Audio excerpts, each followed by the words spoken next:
Hello YouTube, welcome on back into more Sly 2 Band of Thieves.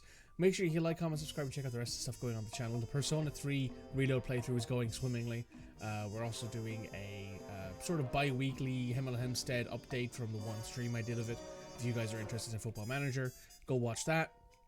There's a playlist for every single playthrough I've ever done, so if you're interested in anything else, including, but not limited to, Dwarf Fortress, Metaphor ReFantasio, Darksiders, the entire franchise, in the future, Ratchet and Clank, the Jak and Daxter games, and maybe even some other PS2 classics. Who knows? We'll see. Anyway, we're jumping right into episode 7. The boys are ready. The boys are back in town. Or should I say the boys are back in the wilderness. Things just weren't right up in Canada. Random acts of violence were popping up like weeds, and the Northern Lights, well, they just weren't right. One night they'd be brighter than ever, and the next, gone. In Nunavut Bay, I overheard talk between Jean Besson and his mysterious partner Arpeggio. Somehow, those two are behind it all. Tracking the source of the disturbance was easy. By simply following the lights, we were led north to an immense lumber camp. The sheer number of fallen trees advertised Jean Besson's presence and that he was in possession of the clockwork talons. The Thievius raccoonus makes numerous references to the talons slicing through plates of steel. A skilled lumberjack like Besson could clear a forest in hours while wielding the artifacts. Those talons have got to go, both to finally do away with clockwork and to save the environment from his twisted sense of progress. Hey, environmentalism. The world just doesn't need to make space for another strip mall.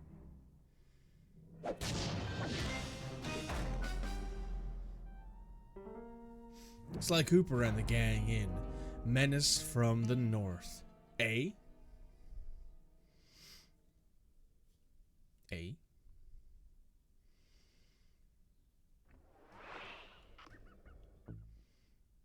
So I was looking at the PS5, what were they called? Sort of like, they're not remakes or remasters or anything. They're the original versions working with like some upscaled graphics and, you know, that sort of stuff. Okay, so here's what we know. One, Arpeggio's blimp is on its way to pick up a battery from Jean Besson. And two, the only way we'll get a crack at Arpeggio's clockwork brain is by finding a way to sneak aboard his blimp. But before we do that, we'll need to snag the clockwork talons off Jean Besson.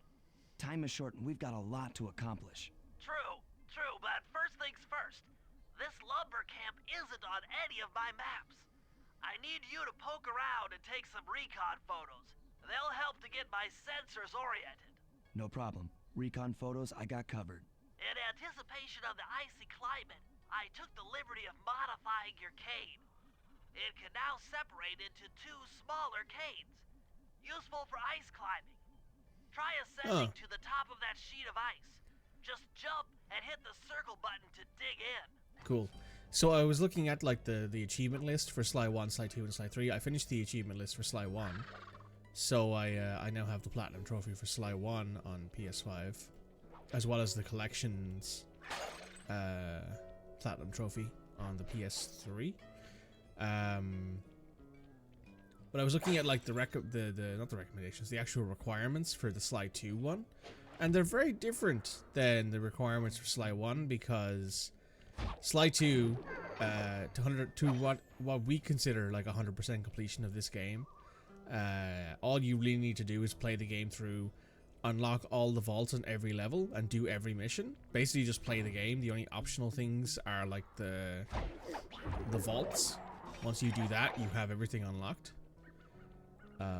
So they've added in like achievements that are like references to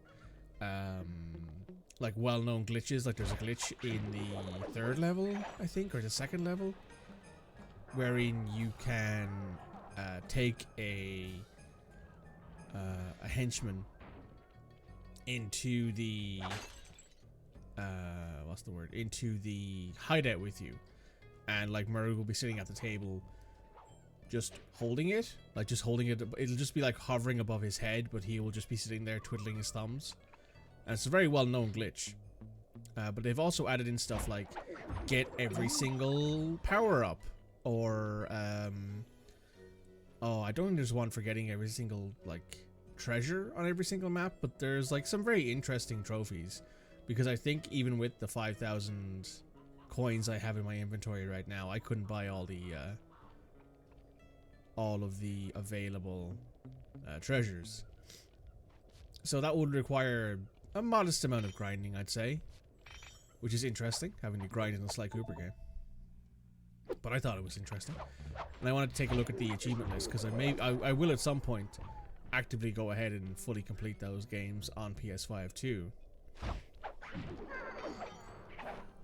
But once I play them through on stream, maybe I'll take a little time off and I'll move on to Ratchet and Clank, and while I'm doing that, I'll 100% them on PS5 too while I'm at it. Sly 3's achievement list is different because Sly 3 actually has achievements. Well, not necessarily achievements, but it actually has like optional things that you can do at the end of the game, as opposed to Sly 2 where it's like, okay, you finished the game now, you can go back and play it again, basically is the entirety of the game. It's interesting that they had to add those achievements. I suppose they couldn't just be like, oh, just play through the game and, you know, do all the basic stuff, right? They wanted to actually give it, they didn't want to make it like a super easy completion, which, I mean, I can appreciate at times, but some people just don't care about that, right? They're like, I want every game to be super easy to complete and not have to spend hours at it, which, valid, honestly. Is the game a bit quiet for you guys? It's kind of a bit quiet for me, but it could just be that this level is kind of quiet because there's less noise in it.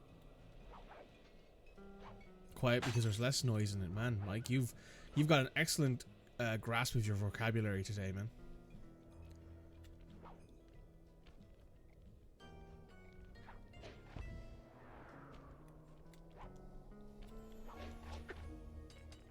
There we go. We can climb the ice sheets.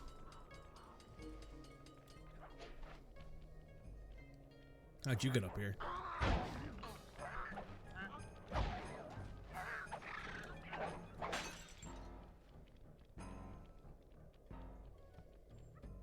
It's good to see my Cade upgrade perform so well in the field. Now scout the area. I could really use the reconnaissance. I will once I've got all the stuff. Just quiet because it's not as noisy. Thanks, Red.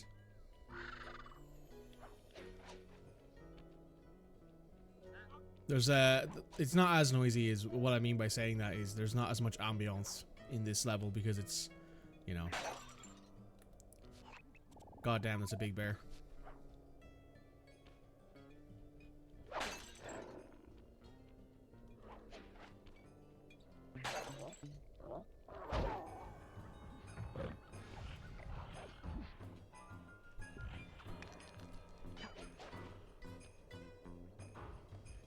You return to be snarky. Fair enough.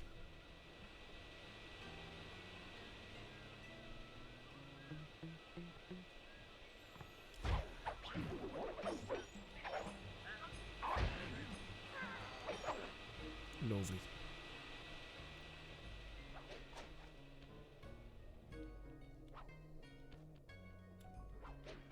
I don't remember if there's clue bottles up here, but there very well could be.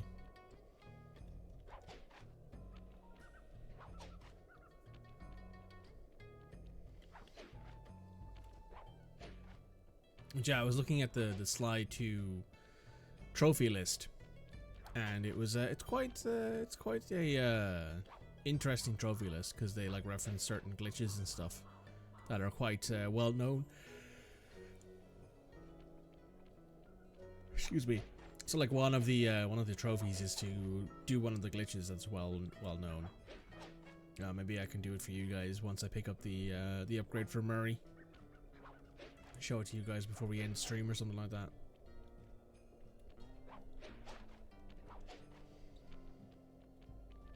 Yeah, so right now I'm mostly just looking for clue bottles because that's always what I do at the start of these games, at the start of these episodes, is I go and collect the clue bottles and then we go on and do the actual missions. I also firmly believe that we can finish this game today. It's going to be maybe a little tight, but I don't think it'll be much of a problem.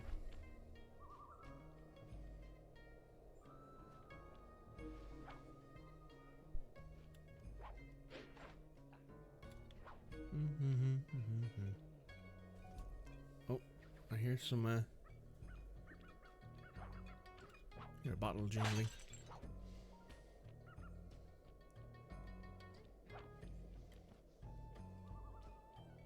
You have a time cutoff? No, not really. I don't have any particular commitments this evening. I would just like to get into the gym this evening before like 7 p.m. But necessarily it doesn't really matter. I just don't like being in the gym super late because that's kind of when all of the real muscle heads come in, and it feels weird working out with them in the same place. That's just me though. Also, this gym, as opposed to my previous gym, has the social media gymfluencers come in at like that time, and they start recording themselves like doing sets and stuff, and I'm like, oh man, this is really fucking annoying. Why can't you just put your fucking camera away and work out, like? And I get that there's some people who make their living doing that kind of stuff, but man, does it feel weird to be like, okay, I know full well that I'm sitting on this machine and your camera is catching me right now, and I'd rather prefer not to be on camera while I'm working out.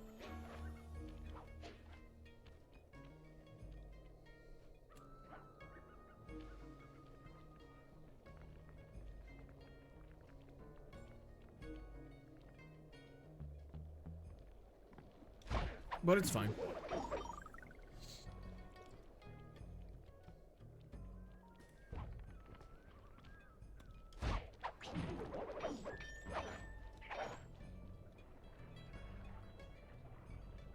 Uh-huh.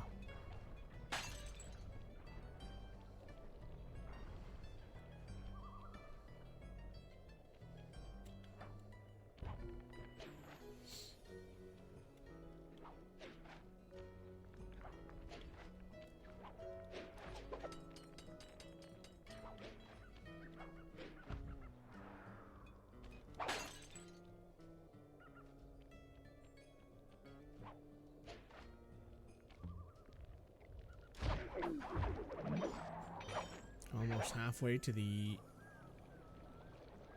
amount of clue balls.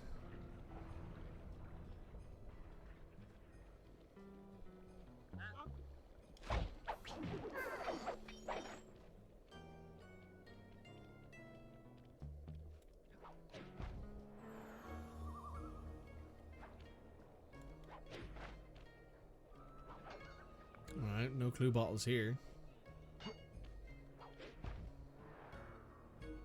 There's one.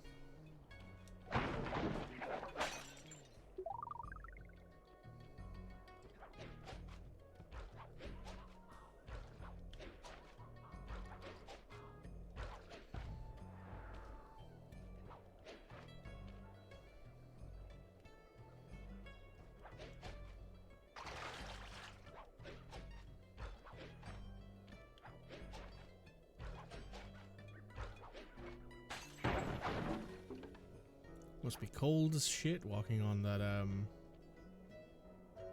walking on those little outlets.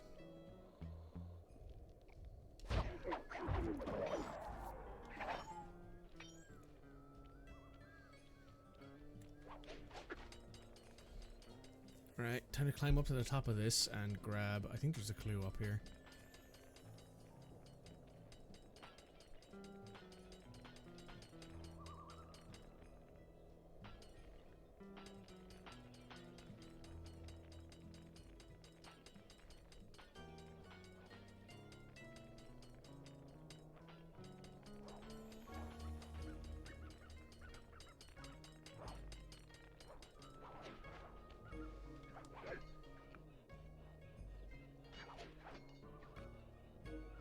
Yeah, but the very tippy top of this lighthouse, there is a clue. That's a little bit over half of the way there now. Does this have an explosive device on it? It does, so I'm going to leave it there then.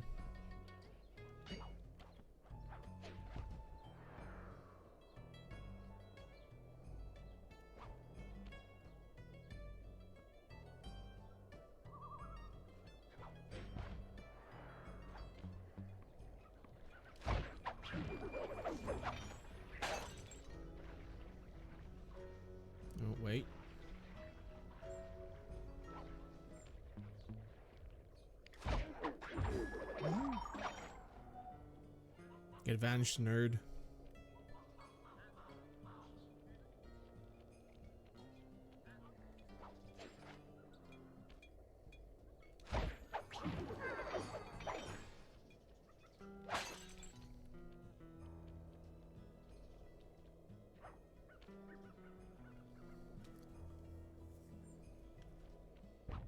Alright, nothing around here.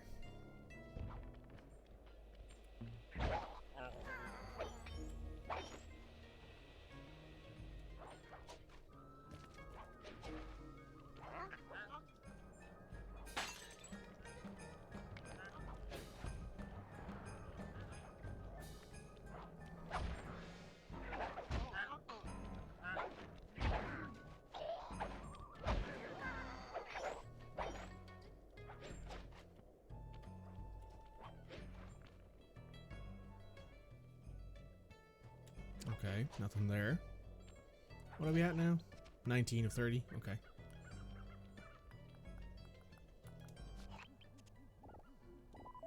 Bear. This place is bear country, all right. Interesting. He's putting out a slight radio signature.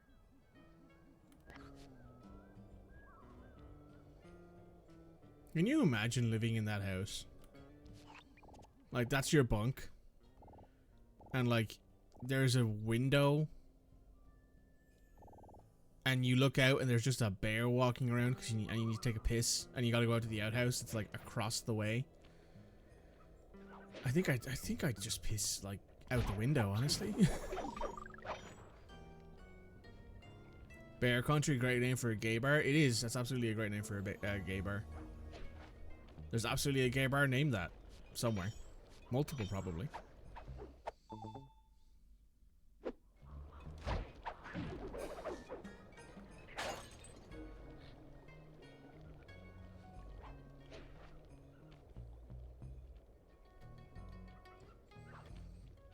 Also, isn't, like, that what Russell Wilson says, or whatever that, when he moves to a new team?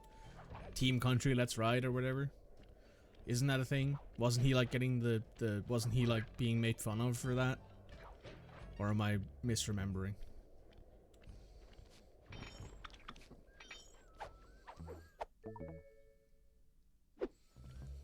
I'd say Owen Wilson as well, but I know that's the actor and I have him on my mind because I've been considering watching Stick, the golf show written by the same people who wrote Ted Lasso.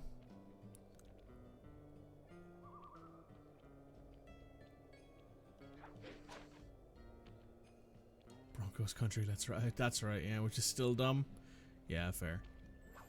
I don't know who suggested that would sound cool to him, but whoever that is, you should be fired. I know that I don't usually advocate for people losing their jobs. I think it happens enough in this day and age, but man, you really need to, like, reconsider your line of work if that's what you're coming up with as a social media manager or something.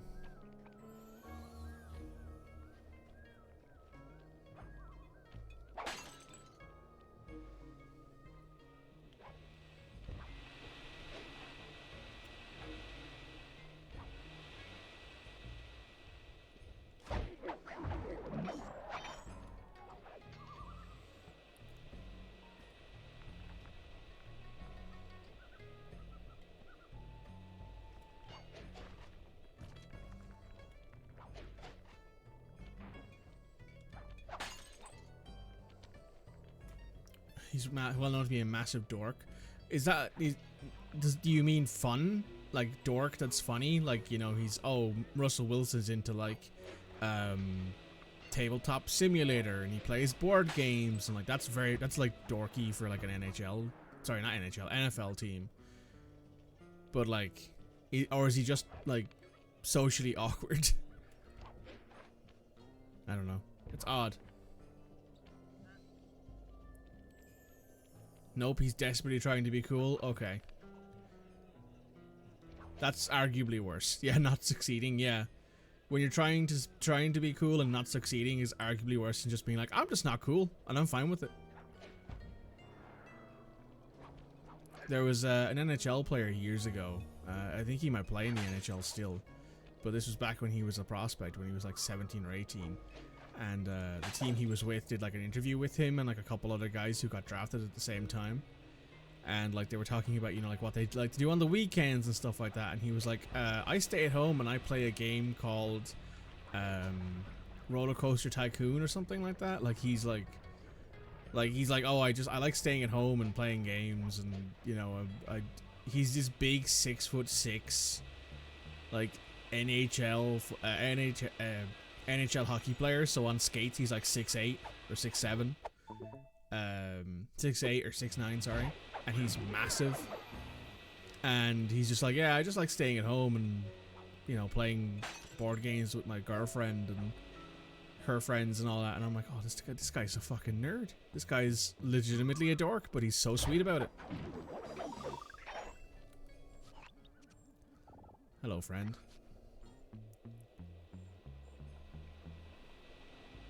How many more are we needing? 3. That's my kind of nerd, yeah. He's just a big dude who's into sports and really likes playing board games. Also massively in love with his girlfriend. Mentioned her multiple times during the interview. He was very cute. He was very, very sweet. I think his name is Frederic Gauthier. He's like he's a Quebecian, I believe. From Quebecois. From the land of the Canadiens. Super nice guy, from what I remember. I think he's still playing. Hockey. I don't know though. Oh, Johnny Stanton. Yeah, I know Johnny Stanton. I follow him on Blue Sky. Very funny guy.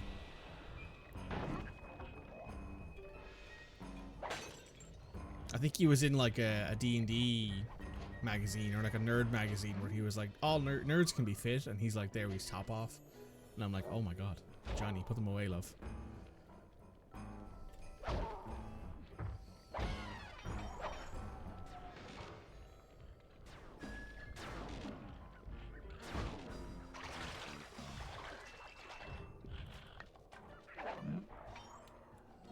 Did I see the Puppy Bowl game? I did see the Puppy Bowl game. It was very funny.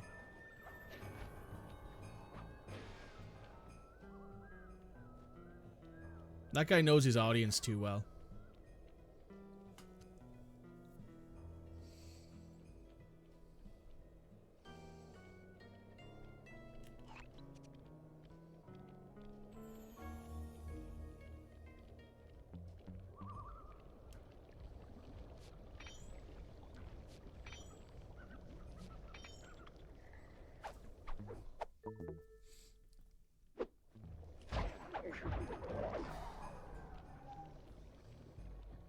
You laughed a lot. I mean, I did too. It was very, very good. Very, very funny.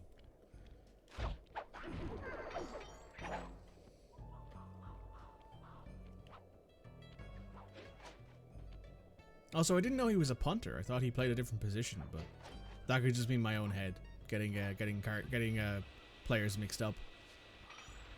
I'm not great at NFL football, like positional recognition. I know there's like one position that everyone's like, if you're an NFL quarterback, you're making enough money to kill God. And I'm like, yeah, that sounds about right. Like, if you're a good NFL quarterback, you're making like enough money that you could probably like never play again, and you would be legitimately rich for generations. A little jealous of that fact, honestly. Oh, there it is. Perfect. Now we can start our actual missions. Where are we headed? Let's go over there.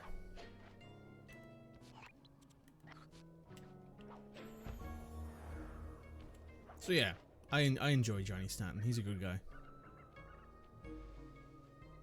He's a running back. Ah. All that head trauma can't be good for trying to figure out D&D math. Then again, maybe the D&D math is what helps with negating the brain trauma.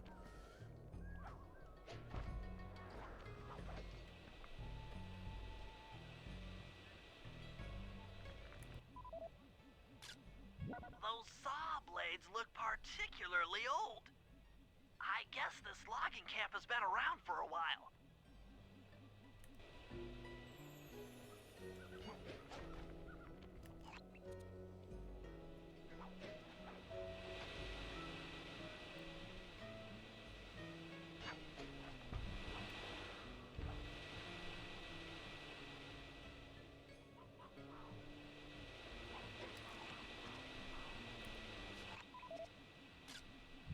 Jean Bison's house. The lair of the beast. The den of evil. The epicenter of ecological destruction. This was like the first game that I remember bringing up the fact that like one of the villains is someone who's destroying the planet. And obviously at the time I didn't realize that. But it's pretty cool. Fascinating. My sensors detect a Wi-Fi link to that boat. It must be piloted by computer. Okay, that should do it. Now for the real point of interest. Head for that lighthouse and try to find a way to sneak in.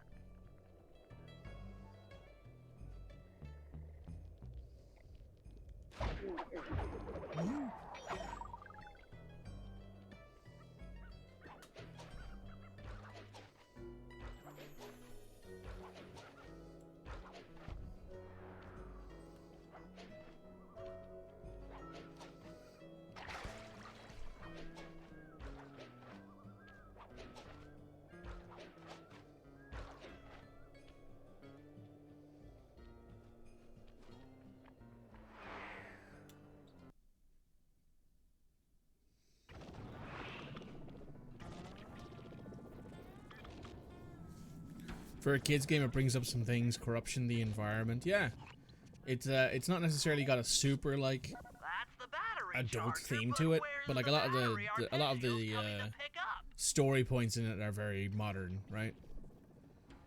Hey, Jean Bisson, how you doing? Bisson.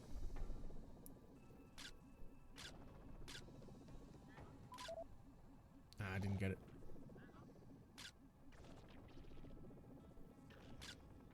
Just looking at that spinner makes me dizzy.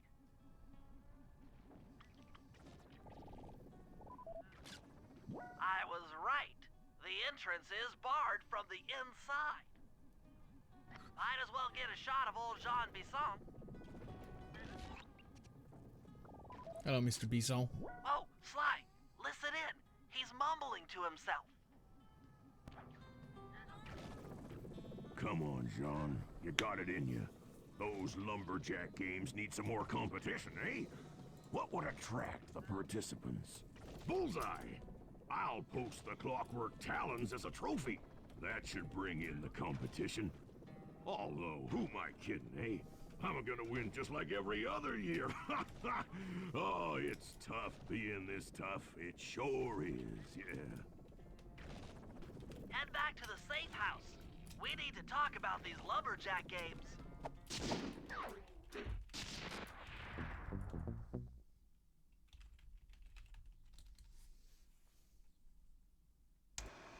Well, guys, Jean Bisson has unknowingly thrown down the gauntlet.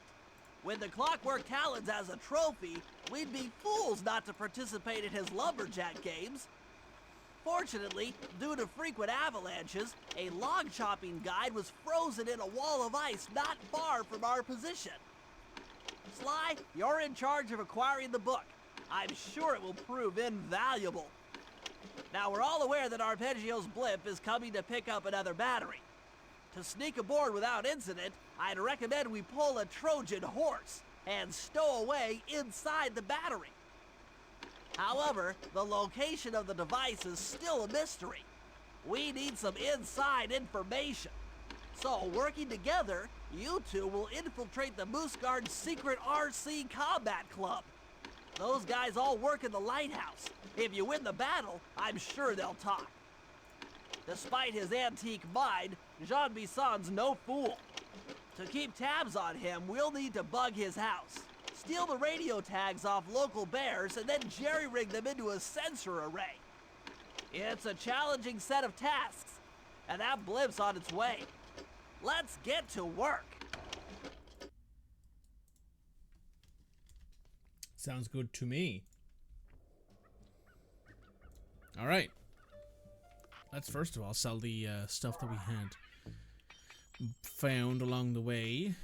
We're now at 5,800, so there's, let's see, 2, 7, 1250, 1250, 250, 2050, 3050, 4250,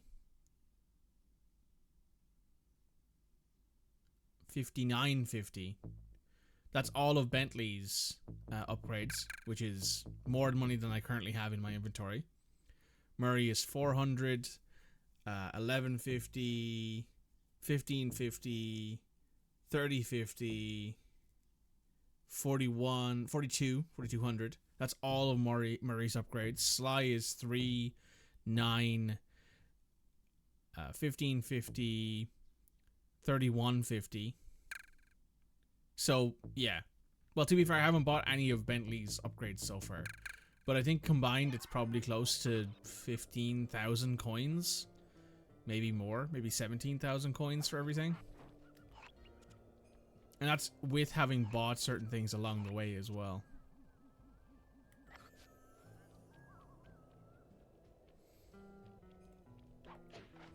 Like, for example, I've bought... what have I bought here? I've bought the alarm clock. I bought I bought Silent Obliteration, which is a couple hundred points. A couple, maybe 1,000, maybe 1,300, I think it was. And I also bought the Paraglider, which is 600. So, like, I have spent some money, but not nearly as much as I probably would have spent otherwise. I also bought, like, some things from Murray. So, it's not like I'm going into that without having spent money, but it's still not nearly enough to complete everything.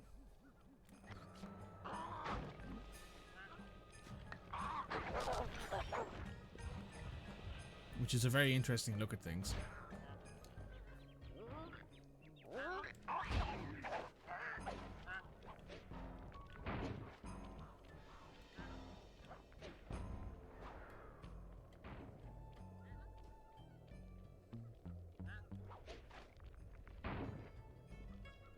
Ooh.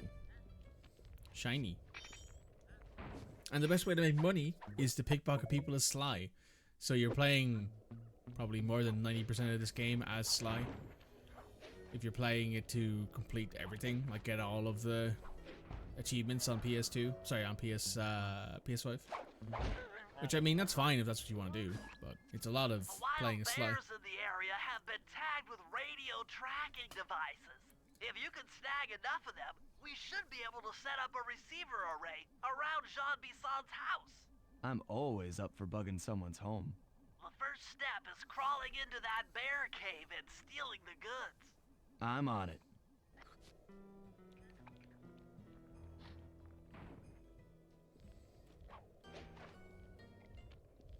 Also, here's something that you guys will find funny. Earlier today, I had to go find a shirt and jeans to wear, and I don't mean like a t-shirt. I mean an actual button-down shirt, because I had to discover what business casual actually have was. all been tagged in their mouths.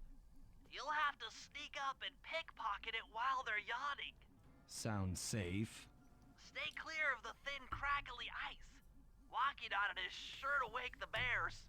I'll keep that in mind. Yeah, don't wake the bears when they're napping, right? As someone who has interacted with a lot of bears in his life, I can tell you they're very, very grouchy if you wake them up during their nap. Did I find one at the bottom of my wardrobe? No. So I found an actual button-up shirt in my wardrobe. It's been hanging on the shelf. It's been hanging in the wardrobe for years, probably. And I could tell it's been hanging in the wardrobe for years because I put it on and I'm like, oh, I can't lift my arms in this thing. I couldn't like lift my arms above here because I could feel the shirt tense. And I'm like, I'm not gonna rip this shirt. I don't have any other button-down shirts to wear. And I'm not buying a shirt. Absolutely fucking not. So, yeah. That was fun.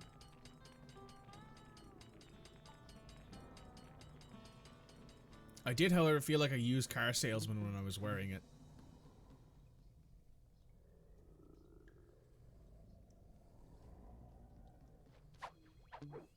Yeah, it's pretty funny. I probably couldn't have worn it like a year or two ago, like a year and a half ago maybe, when I was like a little bit heavier. I probably couldn't have worn it at all. It probably wouldn't have fit me at all. But my shoulders have gotten quite big and I can feel it. Like when I was sitting here just like, okay, I'm gonna do this like mock interview with this company that with this recruiting company. And the interview went well, by the way. The mock interview went well, for those curious. But I was there like, okay, I'm gonna have to have my camera on, I'm gonna have to talk to people, all that sort of stuff. So I said, you know, I'll wear the business casual outfit that they suggested, well, not suggested, they required for the interview. And I was like, okay, yeah, no worries, that works for me. And they were like, oh, I see you're wearing your business casual outfit. Oh fuck. Oh fuck. God damn it, I gotta do it all again now. Some people just don't enjoy office wear, and that's okay. Yeah, I think it's legitimately some of the worst clothes you can wear. It feels so restrictive. Which is why I'm glad I won't have to go to the office very often, if at all, thankfully. But man, it made me feel like a used car salesman, and I'm like, man, I feel like I should be selling you like a 2002 Vauxhall Astra while I was wearing this shirt and jeans, and I'm like, oh man, I hate this. I do not feel comfortable wearing that stuff at all, and I don't get the requirement for it, but fair enough. Like, you know, it's one of those things where you have to kind of just make compromises when you're trying to find a job. It seems this day and age at the moment, because it's an employer's market right now, so they are allowed to kind of put those restrictions on you, and you can't really say much about it. But yeah, if it was up to me, I'd be like, I'm just gonna wear a t-shirt and jeans, because that's what I'm comfortable wearing, and I'm never going to be wearing a shirt, like an actual button-down shirt, when I'm doing work for them. It's not fancy enough to be fun, and it isn't comfortable. Correct. I suppose in my case too, like, I'm wearing an older shirt, so it doesn't fit me very well. So it's one of those things where I'm sure if I wore a shirt that actually fit me properly, I would be less annoyed about it. But at the same time, I'm like, why is this a thing? Why must we wear this? Why is this what people think is why do we think that it's a good idea to force people to wear certain clothes all the time? Man. You can tell that I'm very anti-capitalist and very anti-everything. Because the idea of professionalism, like as we look at it from the eyes of visuals, right, like that sort of thing, is it's entirely ableist and anti-everything, basically. My partner's in a wheelchair, not full-time in a wheelchair. They are legally paraplegic. They can't drive. But sometimes they will, you know, walk small amounts of distances, or if they're at home, they'll try and go without the wheelchair, and they'll use a crutch once or twice. But they won't. They'll usually, if they're going for a longer walk, or if they're not going to be at home for a while, they'll be in a wheelchair. And I remember them telling me a story of when they were teaching in Japan, and at the time they were in their wheelchair. They had gone to the interview in a wheelchair because they had to like travel a fair amount of distance to go from where they were living to the I think high school. They were teaching it. It was a high school, I'm pretty sure. So, you know, kids between the ages of 15 and 18, give or take. And the principal asked them, how are you going to discipline the kids if you can't stand up? So the idea of standing has nothing to do with professionalism. It has to do with being able to laud over these kids, basically. I just don't get it. Only you could have pulled that off. Head outside and I'll fill you in on the next step.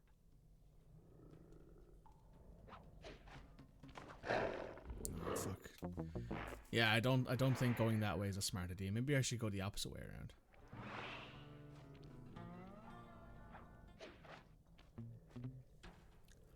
But yeah, professionalism from the standard of like companies hiring people and like looks and all that, it's to disparage people who can't afford nice clothes, and generally it's not particularly helpful in any way, shape or form.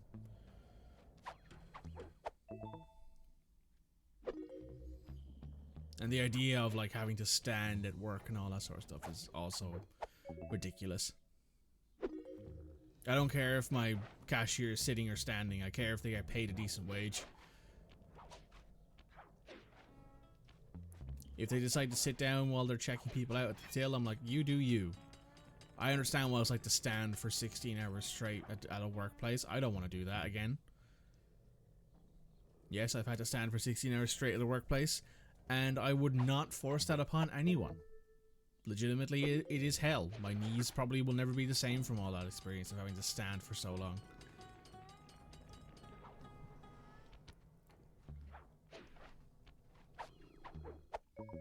So yeah, do yourself a favor and work less and get paid more if you can.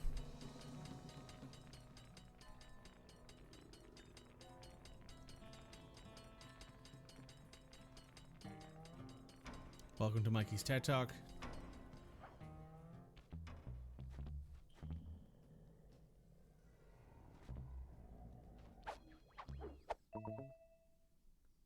Only you could have pulled that off.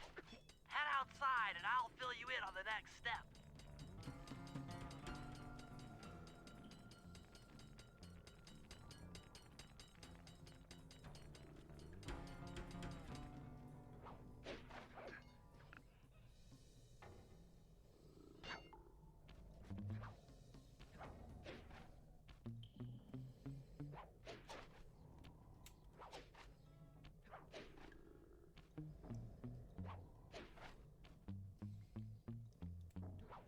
See how much easier that was?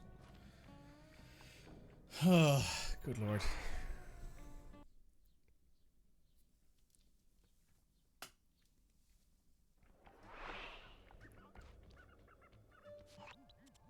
form a receiver array, you'll have to place the radio transmitters in precise locations around Jean Bisson's base of operations. Seems easy enough. Once you're in position, hit the circle button to place the transmitter.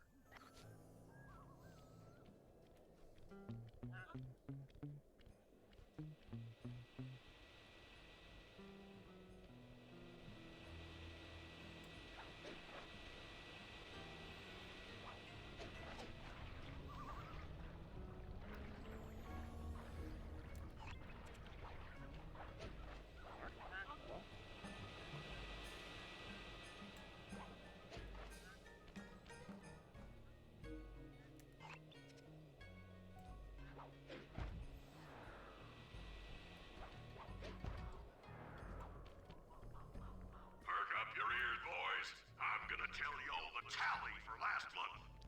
The blue lumberjack team managed to clear cut 128 acres of forest. Not bad considering they had to kill all them badgers to do it, eh? But now, the gold lumberjack team, bless their hearts, those boys chopped down 211 acres. Y'all hear that? 211 acres of progress.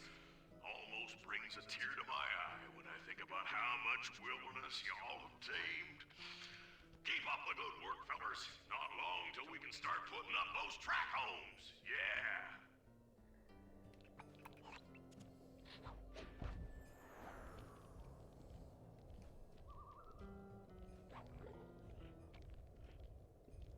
I don't know if you guys could hear it, but there was an owl hooting outside, and I'm like, what's Clockwork doing here?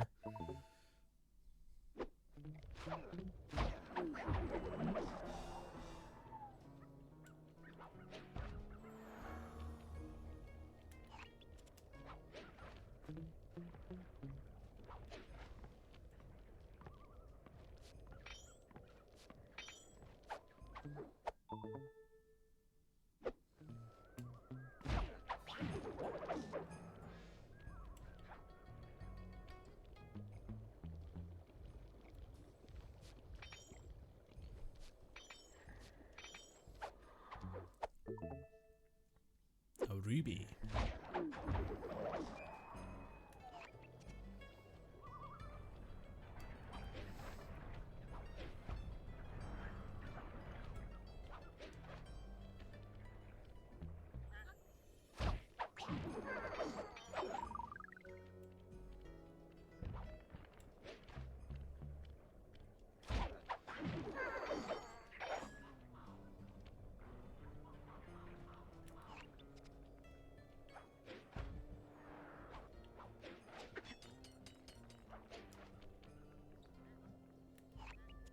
Ah, one more to go. Okay.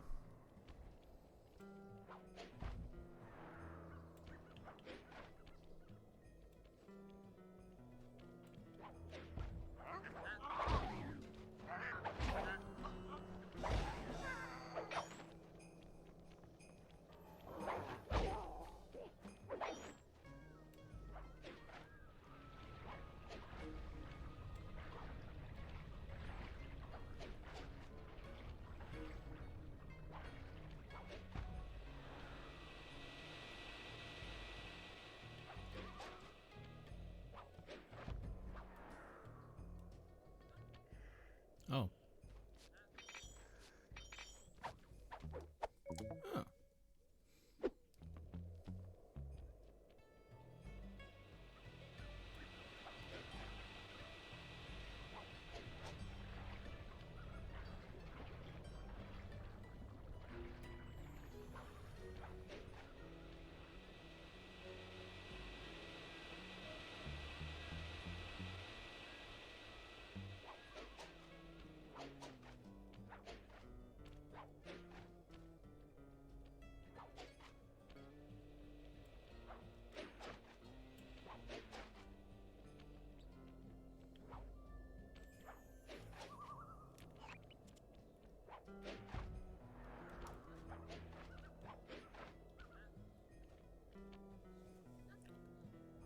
Nice work. The array's up and running.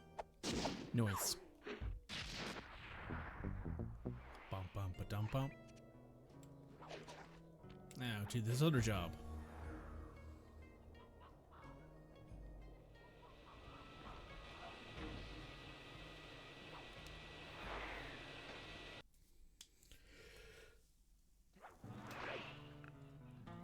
Excuse my yawning. Didn't get as much sleep as I would have wanted last night. Sly, I've detected what appears to be an ancient guide to log chopping that might be useful for the lumberjack games. Unfortunately, it's frozen deep in an ice wall. How are we supposed to get to it? Wait for more global warming? That industrial laser is used to cut through petrified logs. If it could be bounced out that window, with your help, I should be able to harness its energy to melt the ice wall and free the bug. How do I redirect that thing? There should be a switch on the other side of this wall. Throw it and then head outside.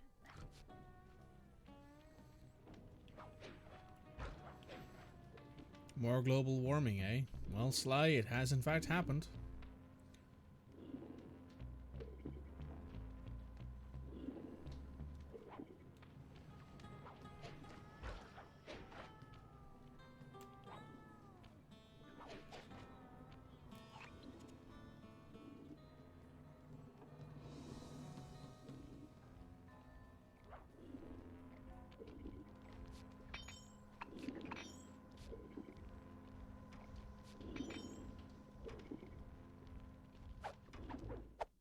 Ooh. Very fancy necklace there, sir. A ruby.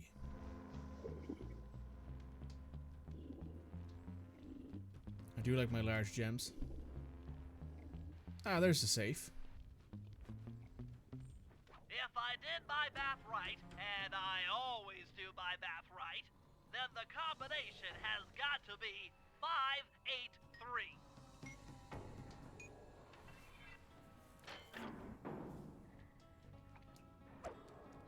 Nice. Lightning spin. Gadzooks, that's a nice one.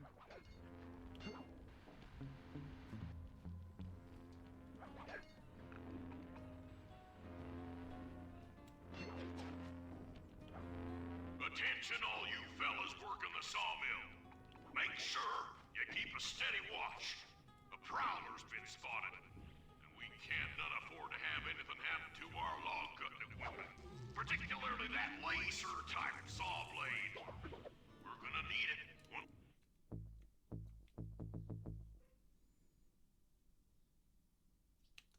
Once we get to them old oaks up near Lookout Mountain.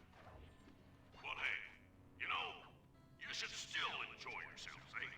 I mean, how many people get to cut down forests for a living? You all are lucky. Don't ever forget that.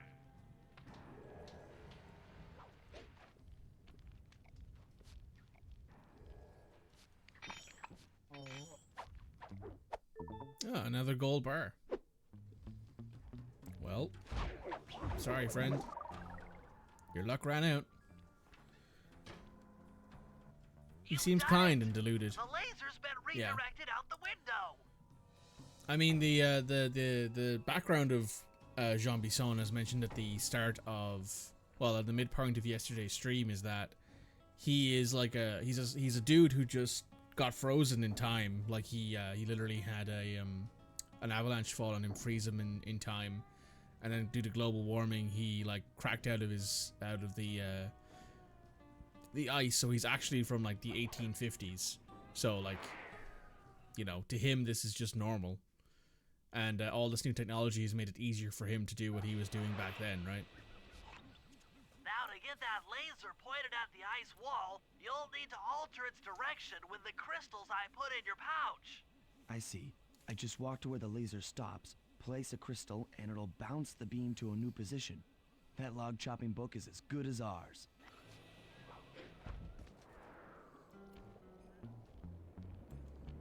Yeah, like John actually seems like a decent enough boss. Like he treats his employees with a reasonable amount of respect. Most of the time when he's not threatening to break their legs. He seems to pay them very well.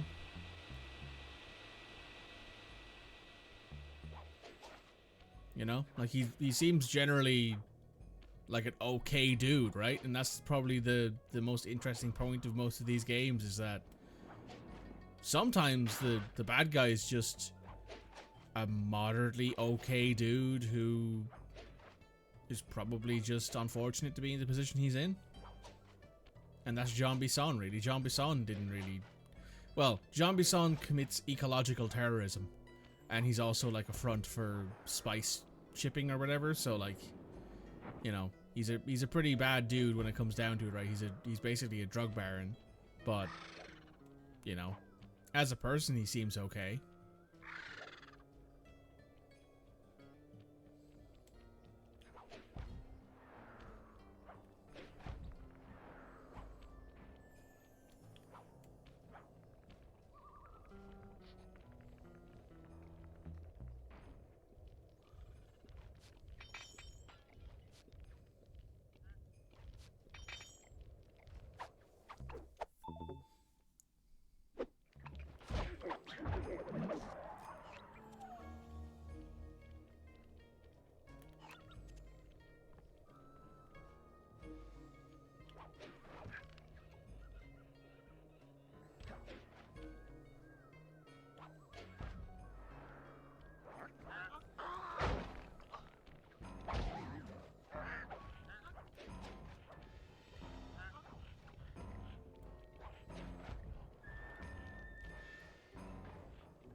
When the 1850s also loved drugs. This is true.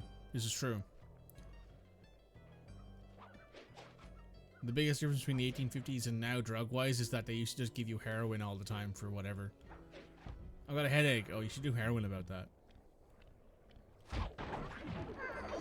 Doctors, man.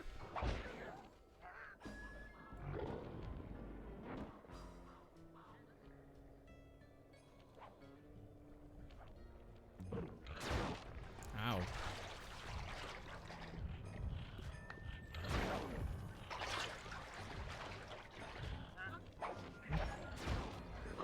Uh-oh.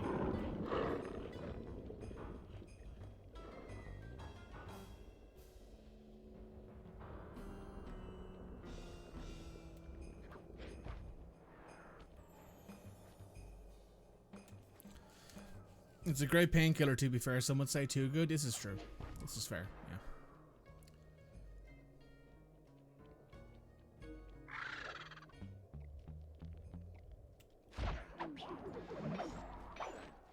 Oh, you don't want to have sex with your husband? You should do methamphetamines about that. That sort of stuff, you know?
But definitely don't find a better husband if yours is shit. Yeah.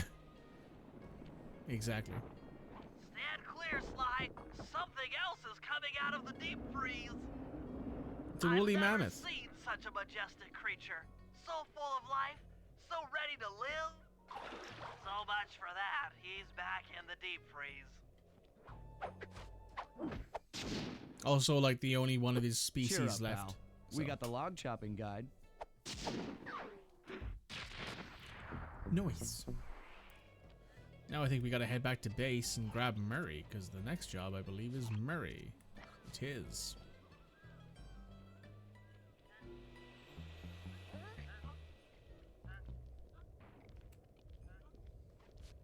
But before we do, let us pick this man's pocket for a sapphire. Pog.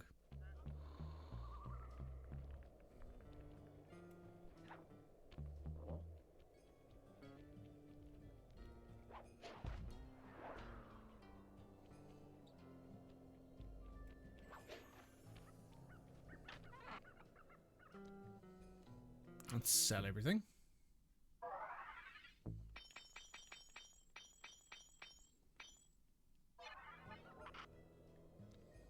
Murray.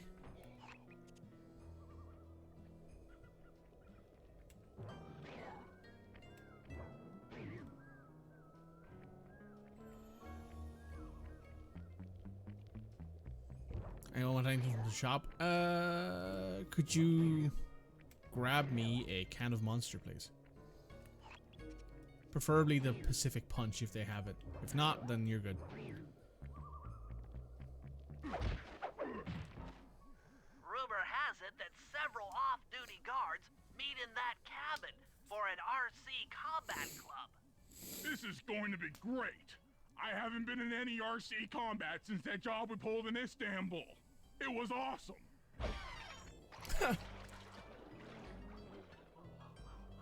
Murray was mid-punch on the phone with Bentley. Not gonna lie, that was pretty funny. Pretty funny. Pretty funny.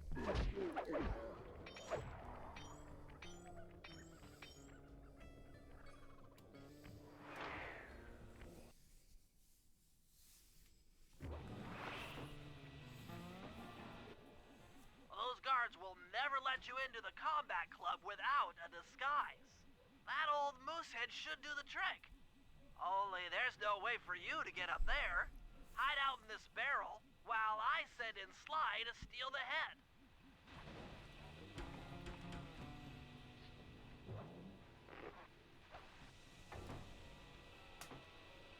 Sly, if you can get the stuffed moosehead without being detected, Murray should be able to join the RC Yeah. combat club without raising any suspicion. It's very funny.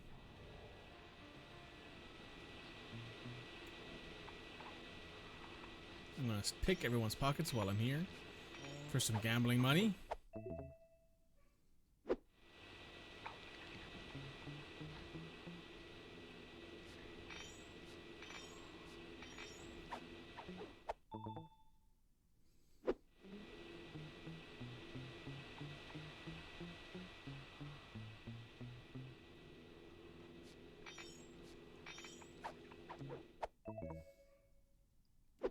Okay, after this job, I gotta go let out the dogs. Well, this guy doesn't have anything good. Oh well. How dare you? Pick your pocket just because I feel like it in that case. Where do I go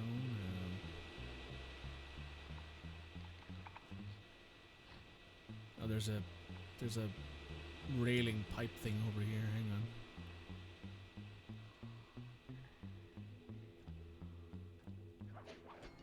There we go.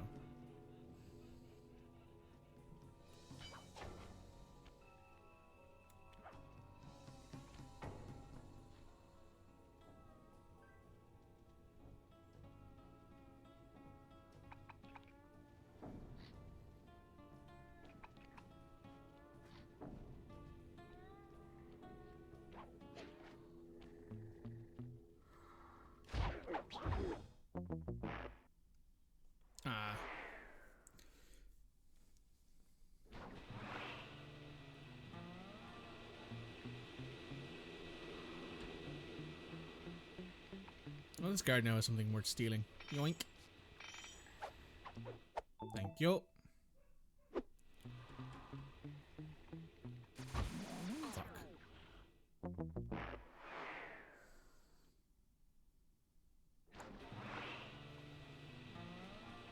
Caught me hanging out in the corner.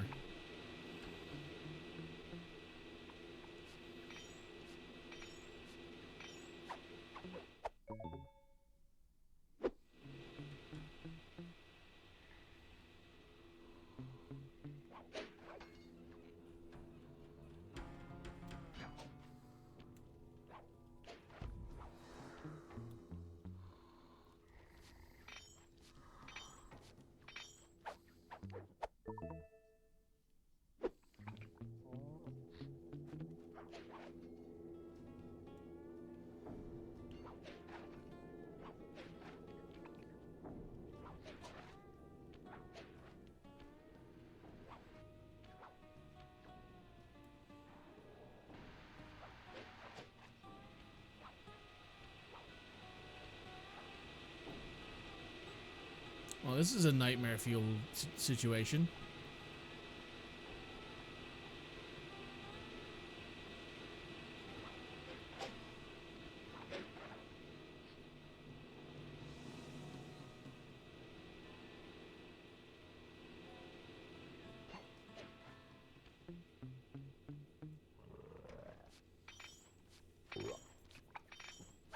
Oh, thanks for the ruby, friend.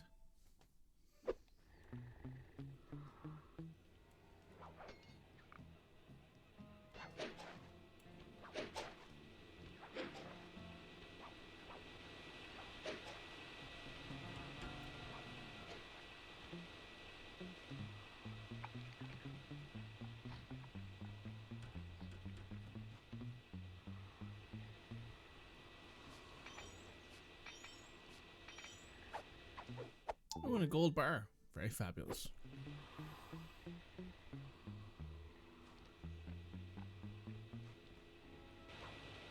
Murray, heads up.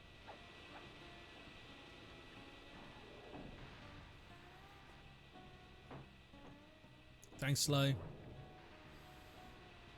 Hey, fellas. Any of you guys think you can beat the moose? Maybe put a bet on it. Oh, I'm in, eh? I ain't got a lot of money for this wager, but there's no way I'd lose to a new guy like you, huh? How Canadian can you be? That RC combat drone takes some skill to control. Steer with the left analog stick and hold down the X button for gas. After you collect the fallen ammo, press the square button to fire its turret. Here's a pro tip. You can only aim the turret while you're stopped.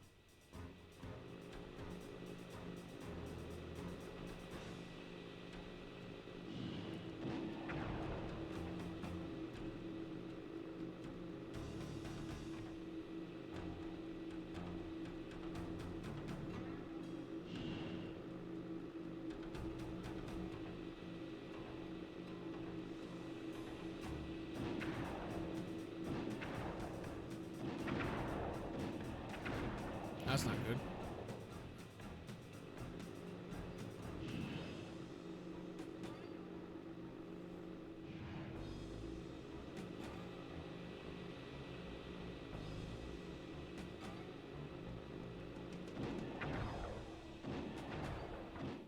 Ah.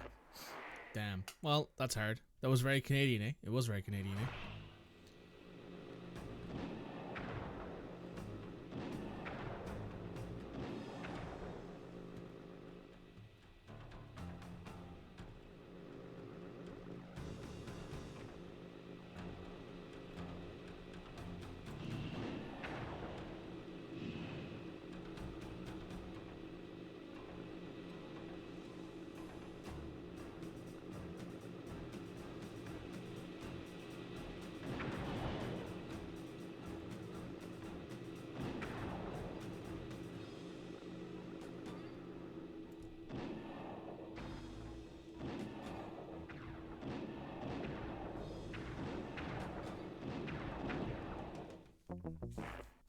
Okay, so I learned a little bit there. I'm not very good with the controls on this thing, to be honest. I don't really know the best way to control it. He's absolutely slapping me now because I've fallen over. There we go.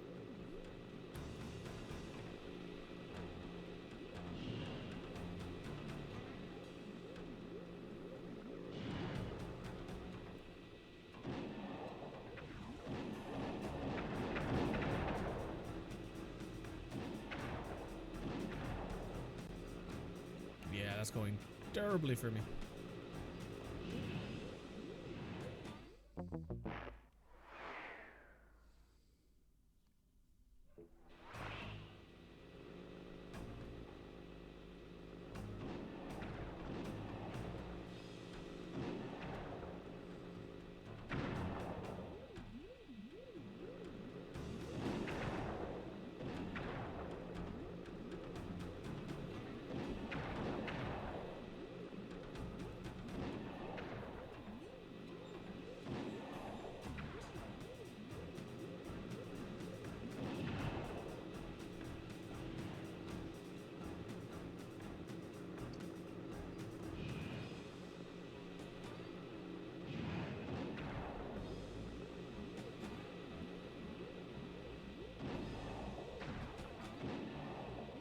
There we go. You won, eh? But I ain't got no money. That might be okay. It all depends. Depends on what? On whether or not you know the location of the Northern Light Battery. Oh, well, I guess I owe ya. Not as Canadian in the second half of that. Bum, bum, ba-dum, bum.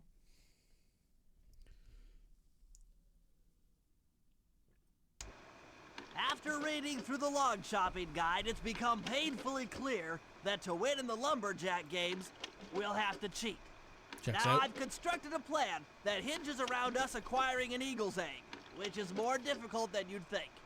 First, Murray needs to lure a bear into taking out the local oil mains.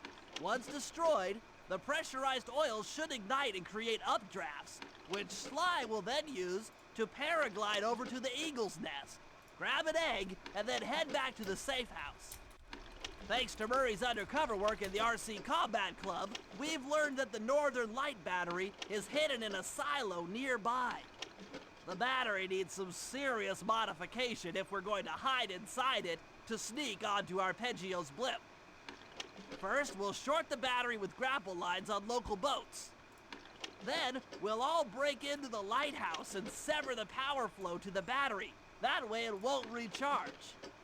Given my electrical engineering background, this plan has a 97% chance of success. Pretty good, huh? Right, I got to take a quick break. But once we return, we'll be finishing up episode 7, so stick around, guys. Be right back. YouTube, you go nowhere. Hi guys, we're back. Welcome back to more Slack Hooper. Apologies for the wait. Let us... There's the lighthouse breaking. Oh. Oh.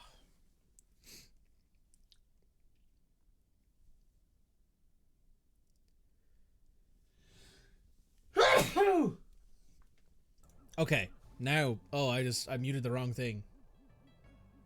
I literally muted the wrong thing, didn't I? I'm so sorry. I'm so sorry. I muted the wrong fucking thing on my OBS. Oh, I can't believe I did that. Oh my god. Oh, that's so awful. Oh my god. Apologies guys for that. I'm so sorry. Alright. Let's get into this.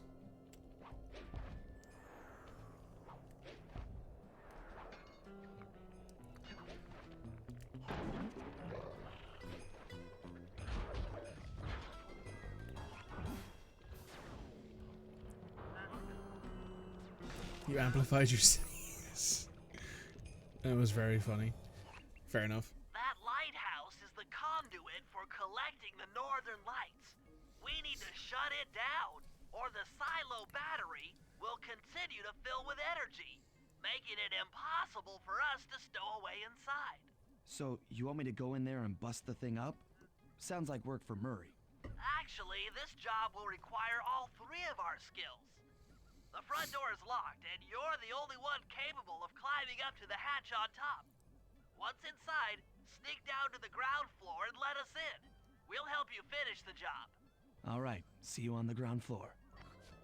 Also, I'm very glad I leaned away from the microphone while I was sneezing, because at the very least I didn't kill anyone's eardrums.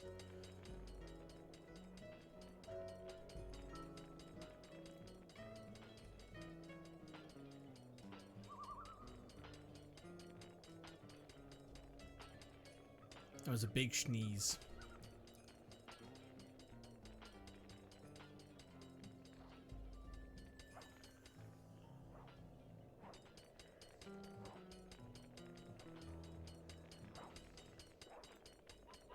Nice climbing, Sly. You've made it up to the hatch.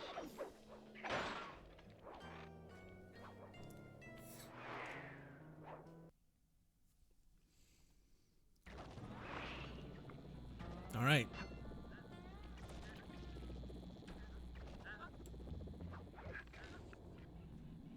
Hey there, all you boys working the lighthouse. The lumberjack games are a-coming, so make sure to practice up on your... Oh.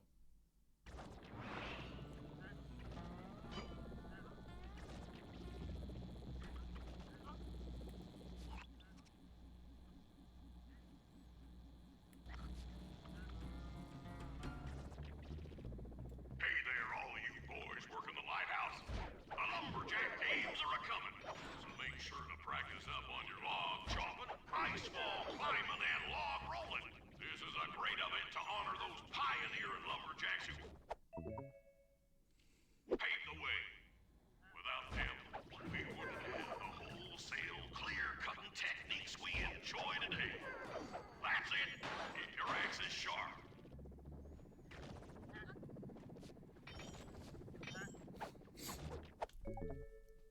There are ways it could have been worse. Yes.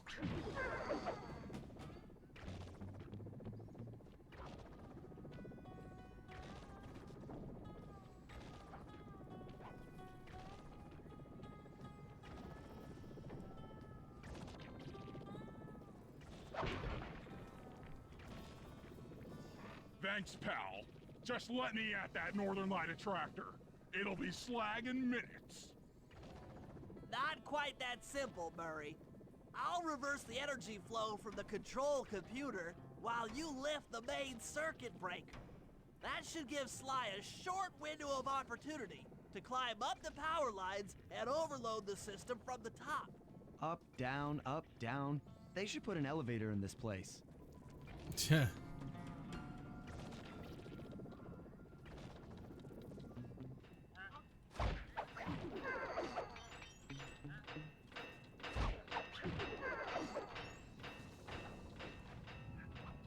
Get climbing, Sly. We can't keep this thing reversed forever. Yeah, this is heavier than it looks. Oh my god. Wow.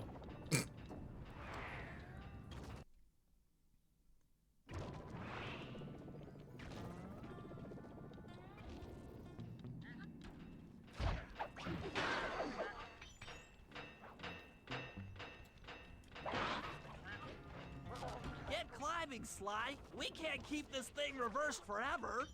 Yeah, this is heavier than it looks.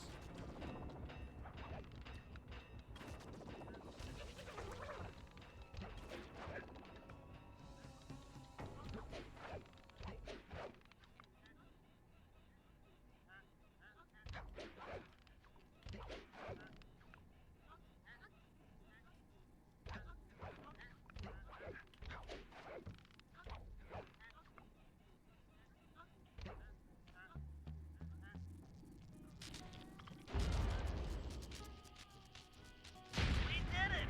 The collection mechanism is overloading! Nice. Bum Bum bum ba dum bum.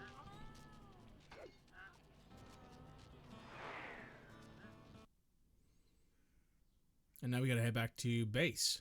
So, ooh, might as well grab this treasure over here.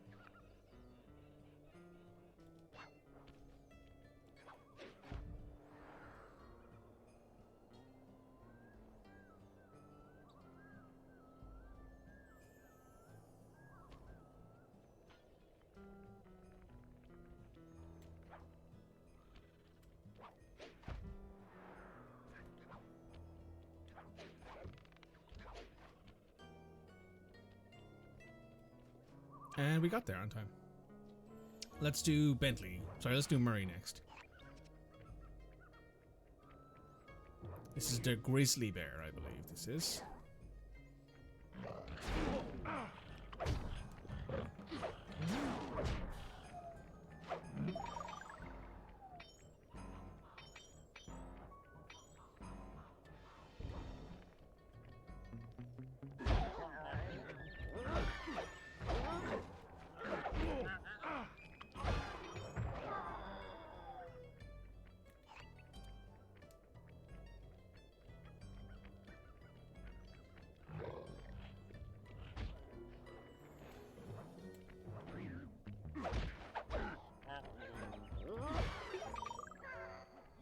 If we're gonna get an eagle egg, you'll first have to destroy all the local oil mains.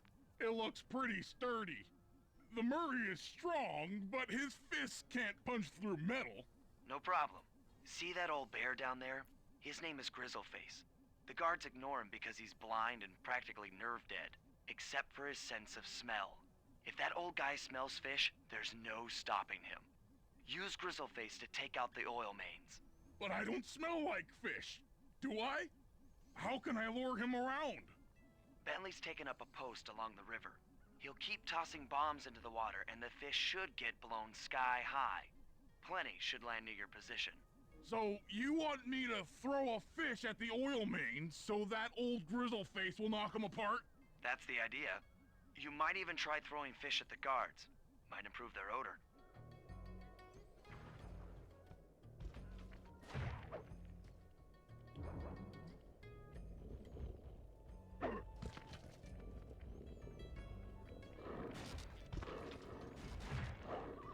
Nice work. Trot old Grizzleface over to the next oil main by luring him with fish.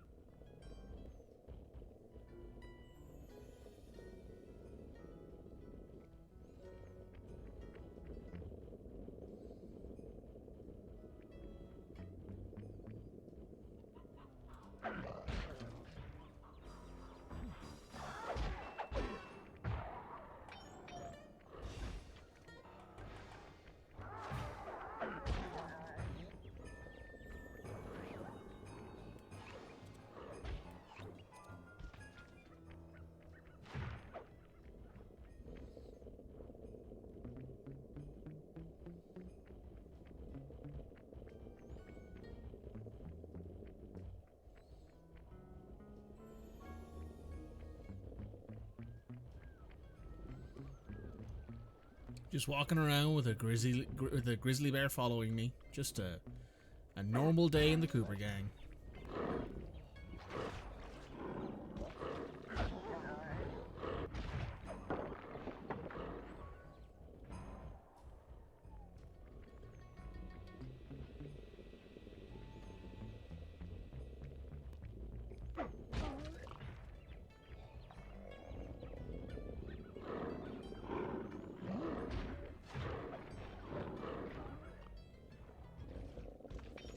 Come on then, Grizzleface. I think the next one is just around the corner here. Yeah, it is.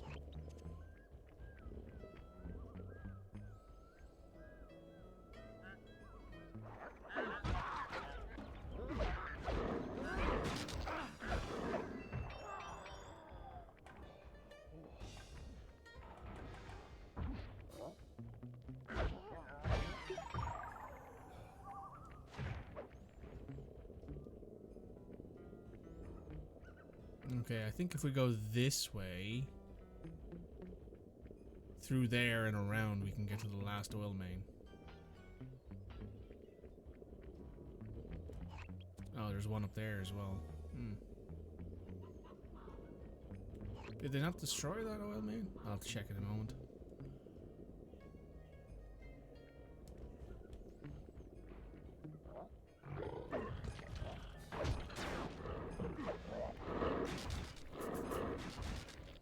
No, now it's down to 2. So it's up to 2, I should say. So I guess we didn't destroy that second oil main, but that's fine. We can go back that way really quick.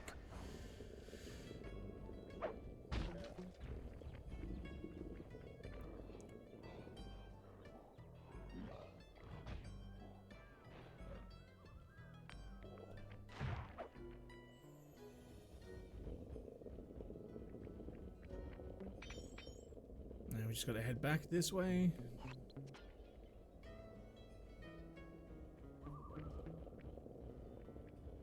Go, Grizzly Face is following me.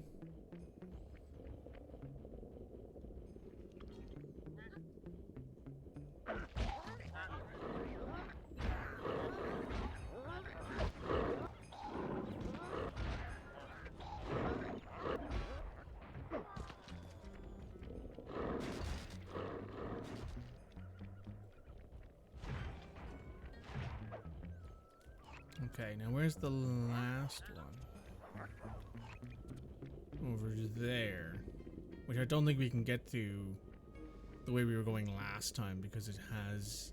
it doesn't have a bridge, I don't think. So I think now we gotta walk Grizzleface back this way. Uh-oh. Sorry, I was looking at something outside my window. Bentley. 1 fish, please. Thank you.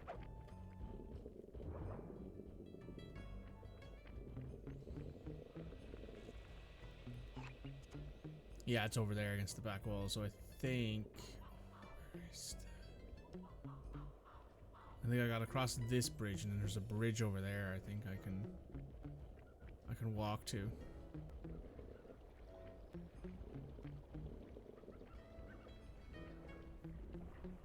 Yeah, there it is. There's the bridge.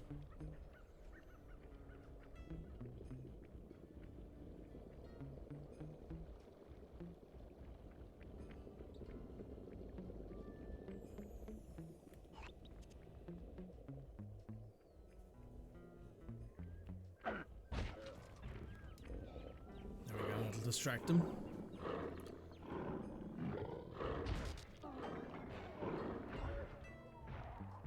Bentley. Thank you, sir.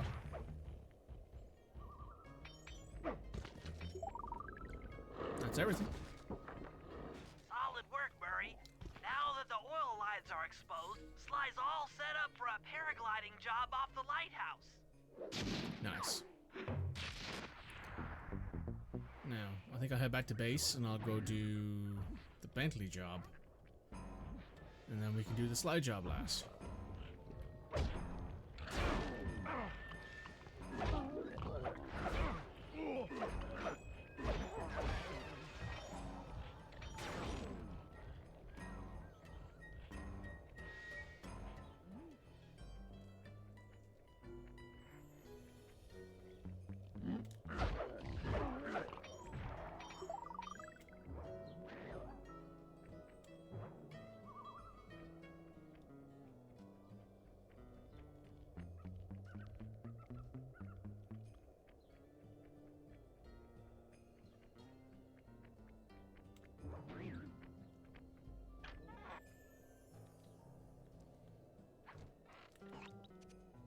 Time for a Bentley job.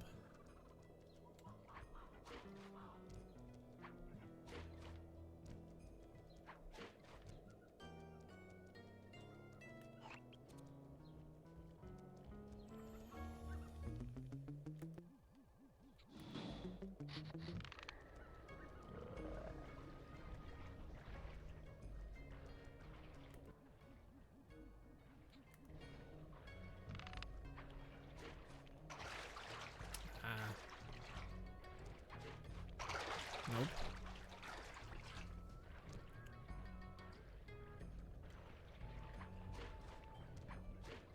There we go. If we can trust Murray's informant, that's the silo with the battery hidden inside. To prepare it for travel, we'll have to drain off its northern light energy. By attaching a boat's grappling hook to the top of the silo, we should be able to deplete power from the battery. Murray's in position to help throw you out onto the boat. Once on board, I'll hack into its steering controls and move the vessel close enough to fire its grappling hook. Okay, I'll climb on top of the silo and attach the hooks. How many grappling lines will it take to drain the battery? 3 should suffice. Once the first line's attached, Murray and I will commandeer another boat. You should stay in position. Finally, I get the easy gig. Tuh. Hard to argue with him on that one. Hello, I'm Murray. all set to throw you to that boat. These days, my aim is impeccable.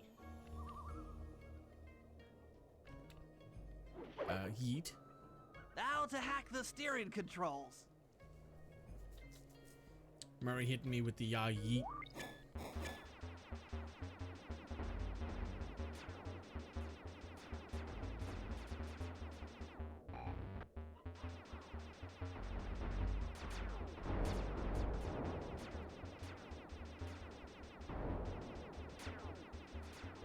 Northern light energy is just a lot of radiation that gives you skin cancer. I mean, radiation is energy, right? So I guess that's the argument there. Also, isn't it not technically radiation? It's the refraction of radiation off of the Earth's magnetic field or whatever. Isn't that what it is? I think. I could be wrong. Nice work hacking the autopilot. That boat's heading into position. I'm already on top of the silo. Shoot the grappling hook up to me, and I'll make sure it gets attached to the battery. Hey, I hit Sly on the move. Sly's taking a quick nap.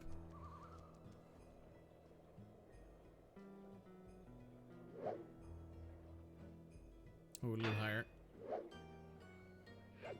There we go. The hook's in place. You guys should head out for another boat before anyone picks up on what we're doing.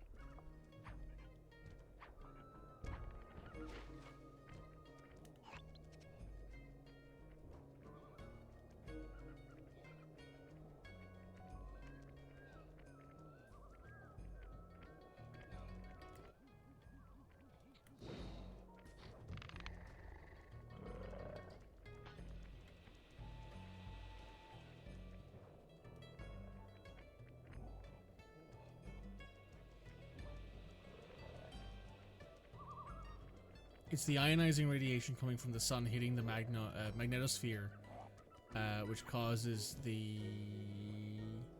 atoms in the upper atmosphere to become charged. I see. I see.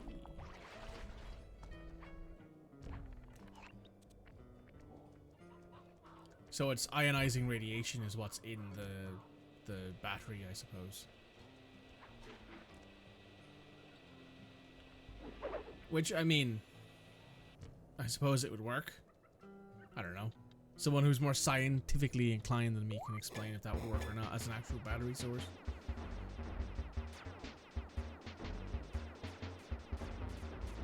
I know that a lot of batteries just break down, you know, cobalt usually with acid, and that causes the ionization of whatever.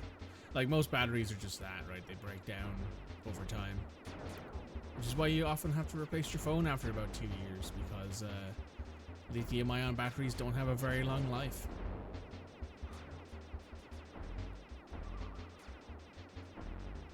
Sodium-ion batteries have a much longer lifespan, which is why there's push towards moving towards that technology.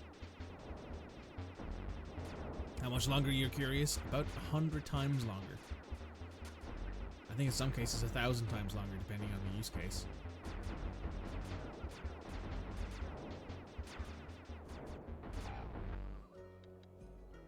Wood was still dangerous. I mean, yeah.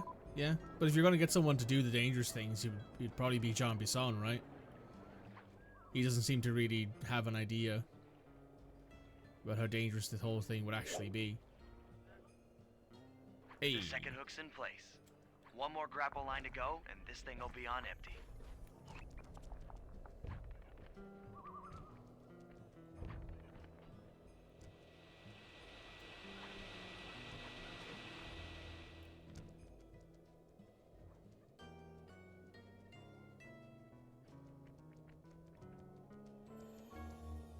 Oh.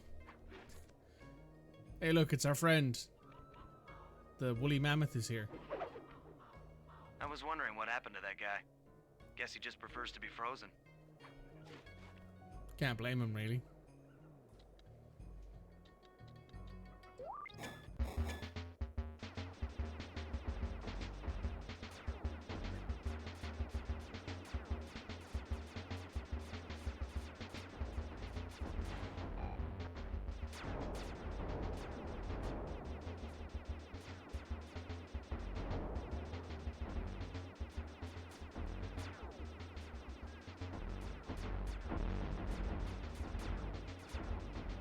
You do love the fastball specials. They're very, very good.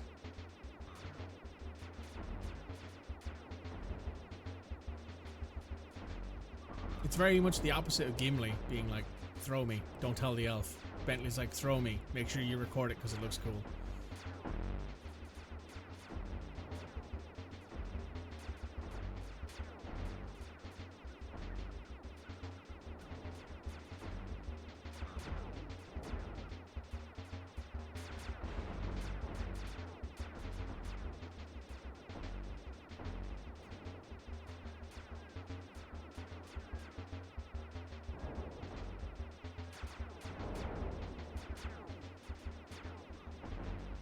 There we go.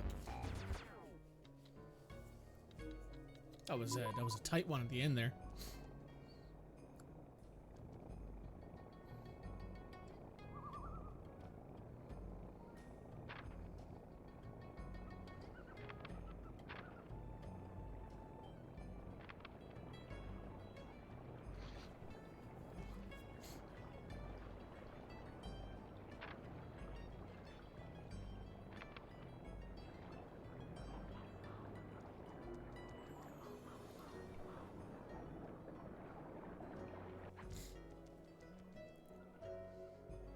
This one might need to be a little bit higher. Yeet. Bit too high. Bit too high. Bit too much yeet on that one. There we go. That did it. With the battery chamber empty, we'll be all set to move in. Very nice. Very good. Now we can get to the Sly mission, which I think will mean that we will basically be done. Episode 7, I think, will be the operation, and I think we're good.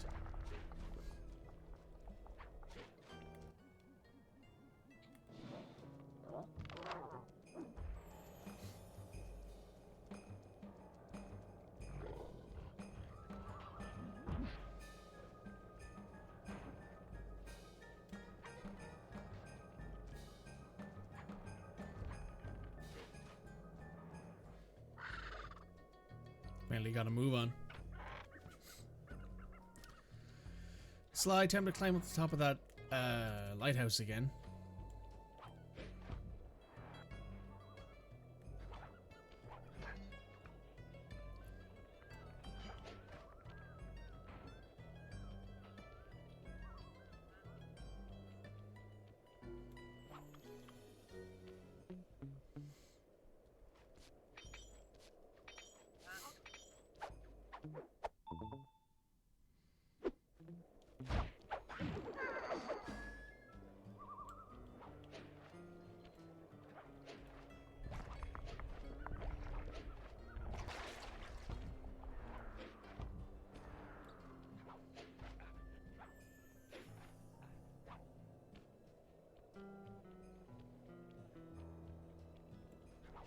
I'm gonna start climbing.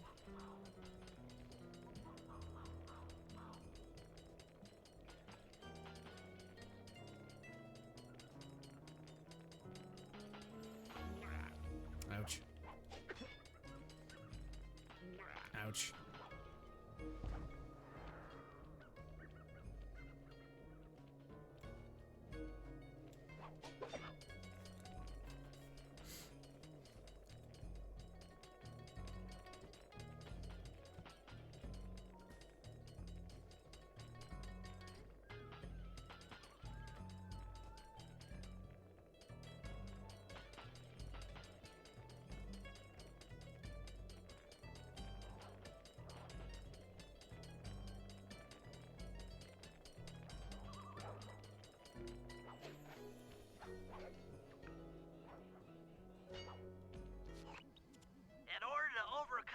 on Bisan in the lumberjack games, we'll need to enlist the help of the giant Canadian eagles. Their nest is out on that iceberg. Steal one of the eggs, and then bring it safely back to the safe house. We'll use it to direct the eagle's protective instincts against Bisan. Sure, sounds easy enough. Except for the part where I have to swim a half a mile through freezing water. Why swim when you can paraglide? With the oil mains all destroyed, the pent-up combustible materials have just caught fire. I see. The updraft created by the flames should give me some extra altitude. Just make sure to stay out of the fire. Get too close and old Grizzleface will be eating barbecued raccoon for dinner. That's a charming image, Bentley. Bentley just saying to his lifelong friend, hey, if you fuck this up, the bear will have you for dinner. Can't we just ask them nicely? I mean, no? The giant Canadian eagles are the things in the last episode at the top of the mountain that are trying to kill us, and the things near our base that are trying to kill us. So they're not, like, sentient animals, they are just animals.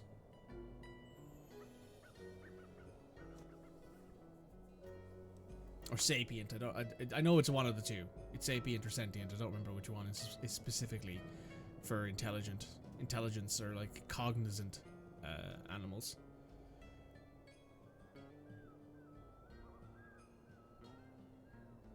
Sentient. Thank you.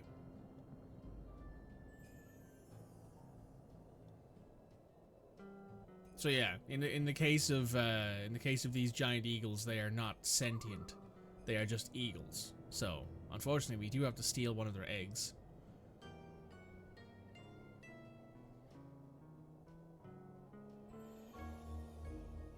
And look, they're attacking me. Watch out for those eagles, they don't look friendly. Nope, they are very not.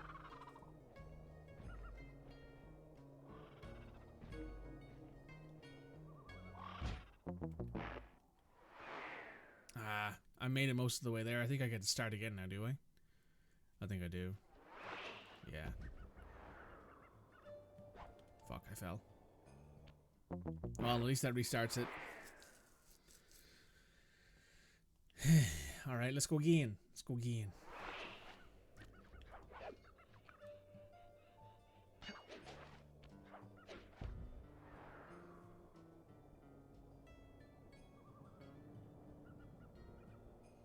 Yeah, this level's music is a lot quieter, I think, is the thing.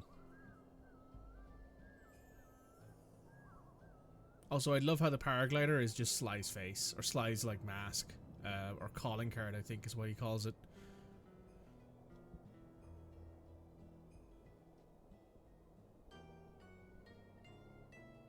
Boom, boom, boom, boom, boom.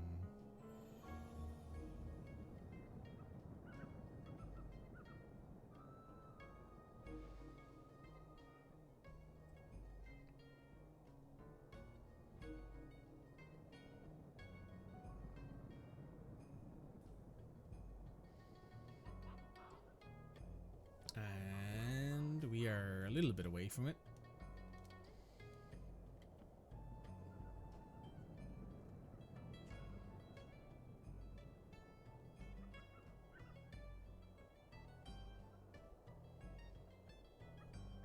Watch out for those eagles, they don't look friendly. Thanks, Bentley.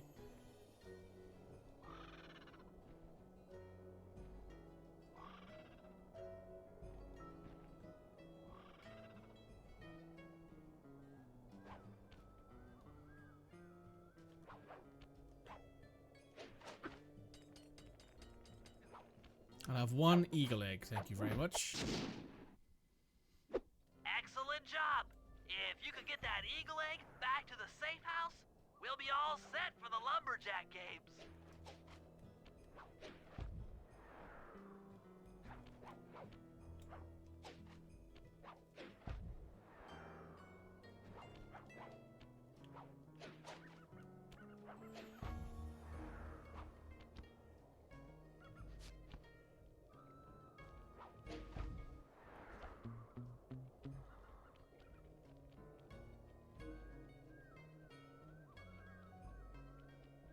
Great work, Sly. Good stuff. And that's the last job, I think, before the operation.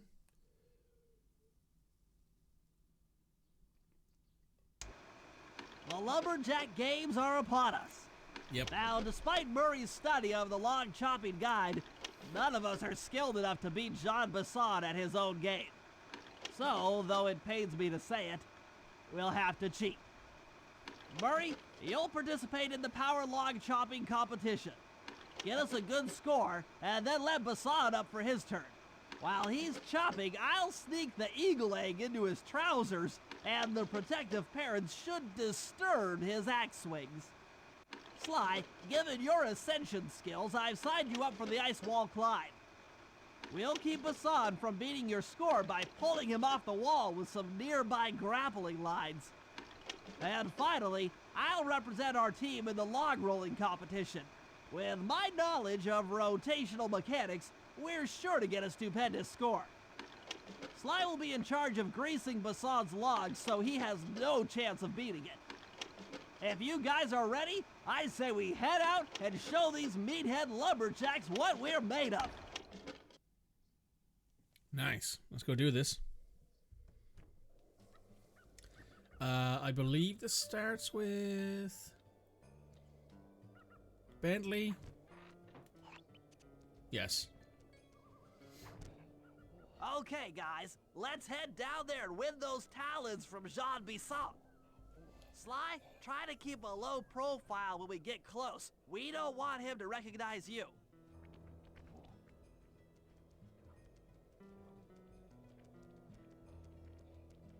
Excuse me, sir. We humble lumberjacks would like to participate in your lumberjack games. Think you got what it takes to win the clockwork talons, eh? Well, I'm sure enough gonna let you play, so long as you pay the entry fee. Much obliged, partner. We'll, just take our positions for the competition. Enjoy the moment while you think you still got a chance. It's as close to winning as you'll ever get. This year's first event will be a power chopping contest. Not like anyone's ever gonna beat my record, but let them try.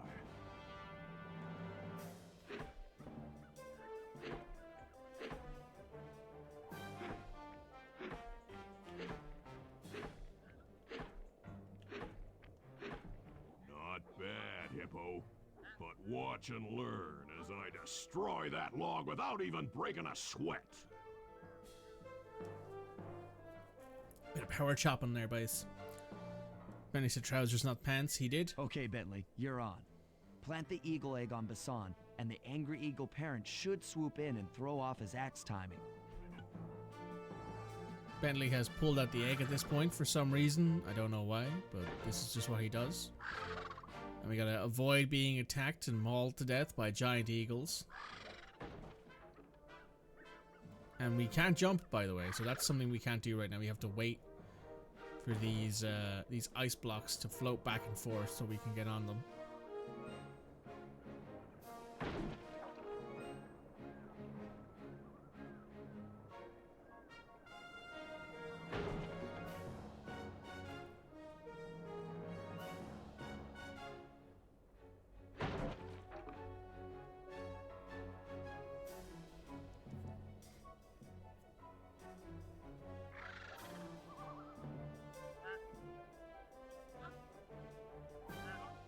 What? I think you better rethink them scores, boys. What you intended to give me was perfect tens, right?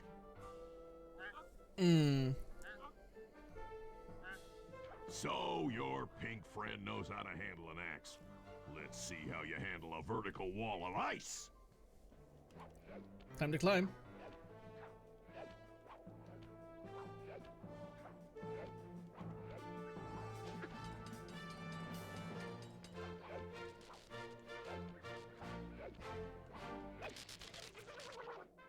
Fuck.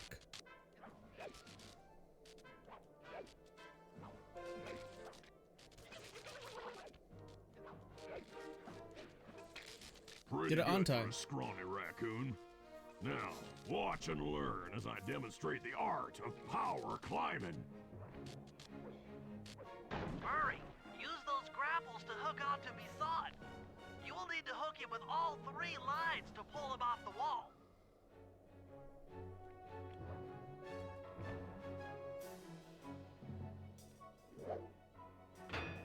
There's one.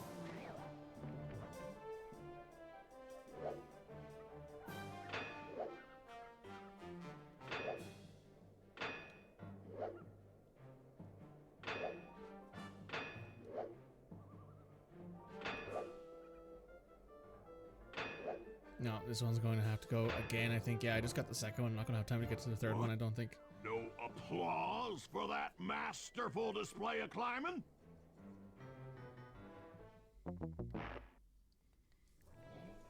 Yeah, we gotta go again.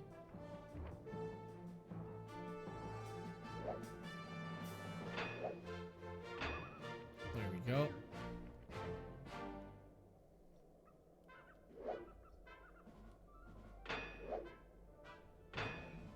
There's number 2. And number 3.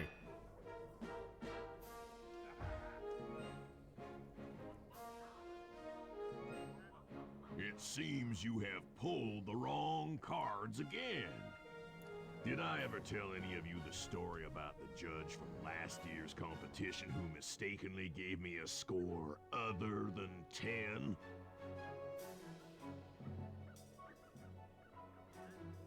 I see we're tied with only one event to go.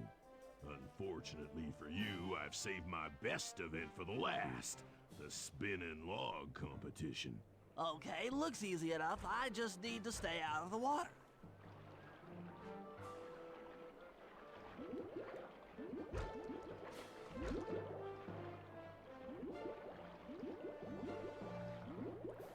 Thankfully, Bentley does all the running for me here. I just need to jump back and forth and not end up in the water.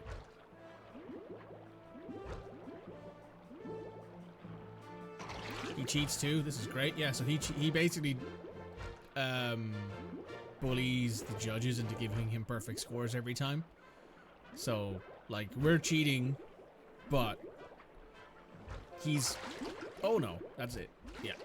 A log rolling turtle. Who ever heard of such a thing? Damn. Yeah, so he cheats by threatening. We cheat by actually cheating.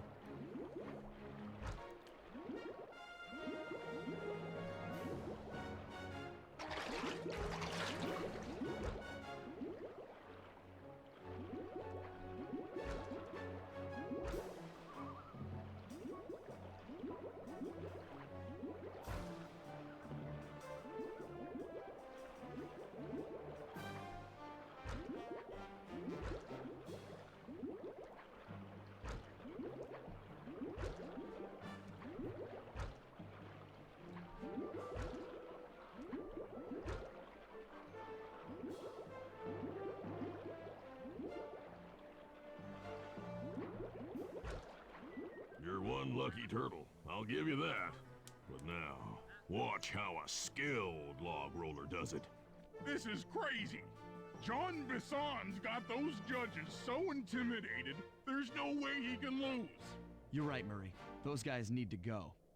Okay, I'm just making this up on the fly, but what if I were to lure the judges one by one into that cave? Once inside, you two will knock them out and take their clothes. Ingenious! When all 3 judges have been restrained, we'll be able to don our disguises and take their place at the judges' table. Sly, you can use the alarm clock gadget to distract the judges and lure them into the cave. That's a great plan, Sly. But you'll have to move fast. Once John Bisson finishes the log rolling event, the gig is up.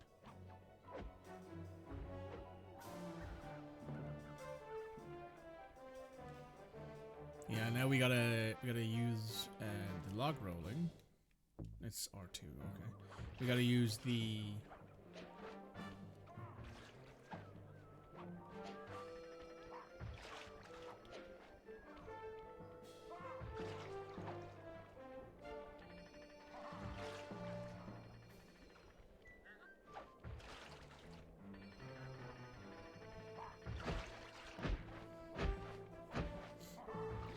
There's Bentley.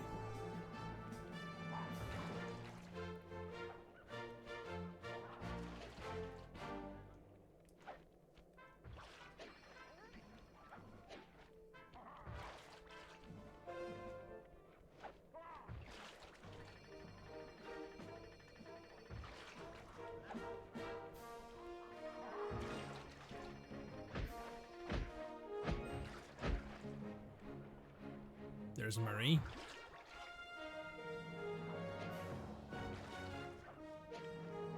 Actually, can I do this? I can.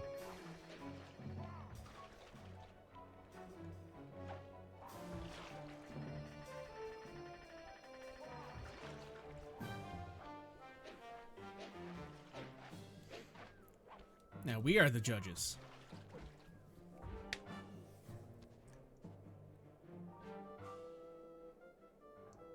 What? I thought I warned you judges about the consequences for incorrect scores. Wait a second. You aren't the judges I hired. It's the scrawny raccoon and his annoying friends. Well, if you want the talent, then why don't you just take them?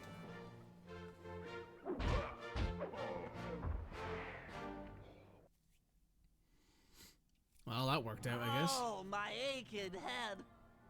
Those talons really pack a punch. Sly! Murray! Wake up! Yeah, I'm awake, but not so loud. I have a splitting headache. Where are we? What's going on? This looks like the sawmill control room. Bisson must have thrown us in here for interrogation later. I, for John one, Bisson would is like smarter to than he looks. escape John Bisson's a before smart he guy. returns. It looks like we're pretty well sealed in here.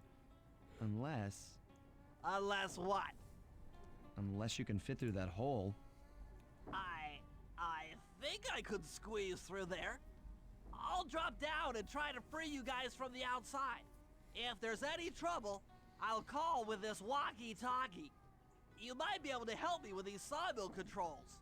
While you guys do that, I'll try prying open that steel door.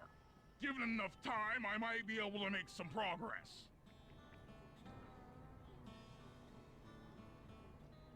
Sounds like a plan. Good luck, Bentley. And remember to shout if I can help you from up here. Johnny Bisson. Bentley, you okay? I can't see you from in here, but I heard the fall. I'll be fine.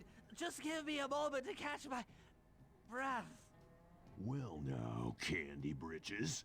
I should have figured a puny turtle like you'd find a rat hole to squirm through. Well, I just dropped my glasses, had to come pick them up. I ain't like you, boy. I ain't stupid. When y'all were unconscious, me and my boys paid a visit to your hideout and found all them clockwork parts. Lucky thing, too.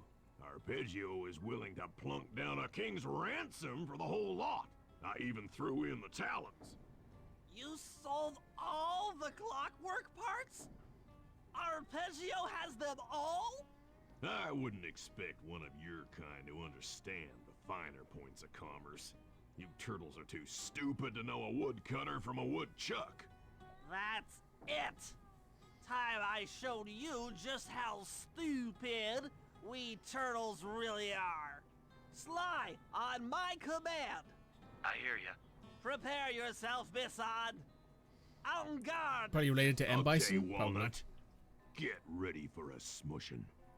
Call out which lever I should pull. Drop them!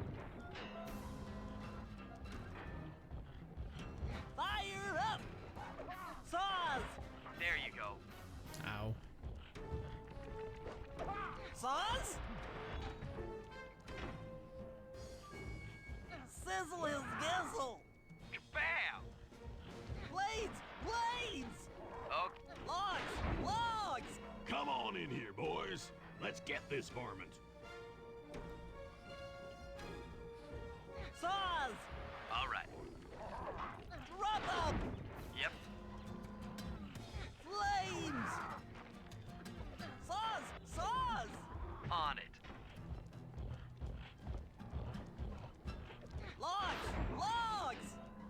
for? Sizzle his gizzle! Uh-huh. Logs away! Done. Fire! Yep.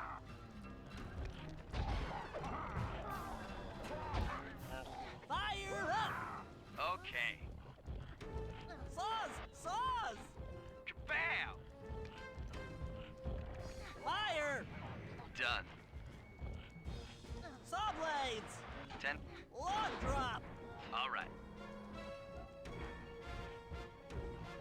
Flame 'em! Eat dynamite, turtle! Saws! How's that? Logs away! There you go. Logs! Saws! Saws! On it. Blades! Blades! Come out, boys. Let's get to killing. Saws? Uh-huh. Logs! Kabam! Fire up! Done. Let 'em go! Flames! How's that? Drop 'em! All right. Nice. Tarnation! I've been done in by some four-eyed turtle? Times have changed. Once again, braids triumph over brawn. Good job, little buddy. That was some fast thinking. Don't forget about me. You did a great job opening that door, Murray. Thanks. Attention, John Bisson. Arpeggio's carrier blimp will arrive to pick up the Northern Light battery in exactly 1 minute. Okay, enough patting ourselves on the back. If we're going to get the clockwork parts back, we need to get onto that blimp. The silo battery isn't far. If we run, we can make it. Enough talk, let's move.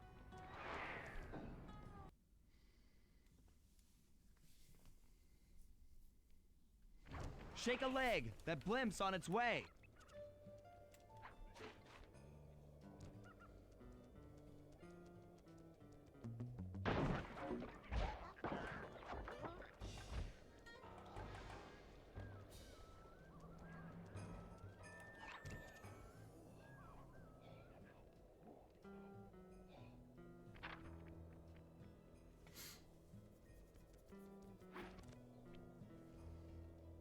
Murray doing a yeet.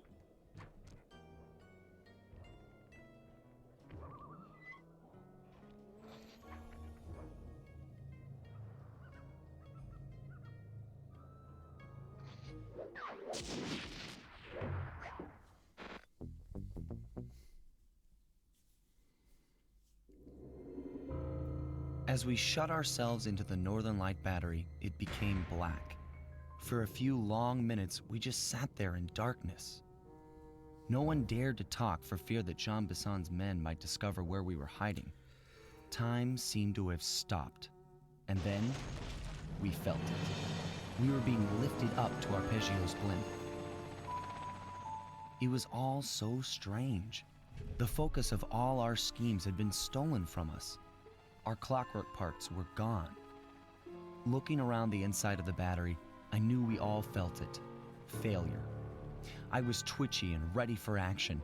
Any action. Bentley tried to make some sense of the situation by drawing up meaningless plans. But Murray took it the worst. He just sat there sobbing while the team van floated away over the horizon. That van was his life. I knew I'd have to find a way to make it up to him.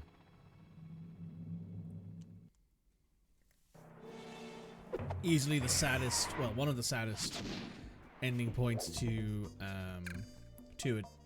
So, this is the final episode of Sly 2 Band of Thieves. Episode 8. Before we get into that, though, I think it's time that I grab myself a little coffee, refill my water, and we have ourselves a nice time. Poor Murray, yeah, Murray's super sad about the van, man. And I get it, right? Because that's like the one thing that's been constant through the gang is the van. But we'll be right back in a moment, guys, so YouTube don't go anywhere. Twitch will be right back. Alright, we are back. We are about to have our finale.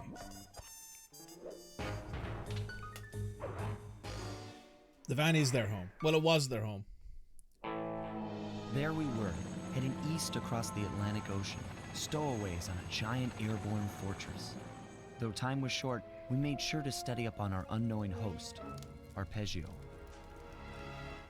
While attending a prestigious boarding school, the young Arpeggio excelled in all subjects, but he never managed to keep up with the other boys physically. Sadly, his wings, due to their small size, were useless for flight. Furious at his feeble body, he focused his powerful mind to search for a cure in the works of the Italian Renaissance masters. Their notebooks provided the springboard for this sinister young genius, and it wasn't long before the Klaww gang took him on as chief inventor. His talents must have been at work repurposing all the clockwork parts for their criminal schemes, and now this mastermind is in possession of all the parts. It's only a matter of time before he puts them back together. And when that happens, well, I'm not gonna let that happen.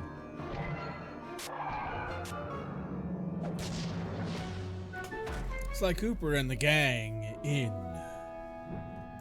Anatomy for Disaster.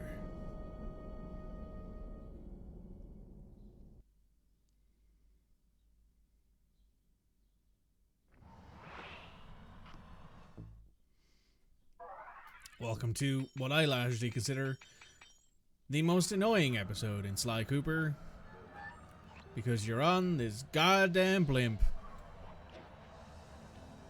Right, time to go collect our clue bottles. After which we can start our missions.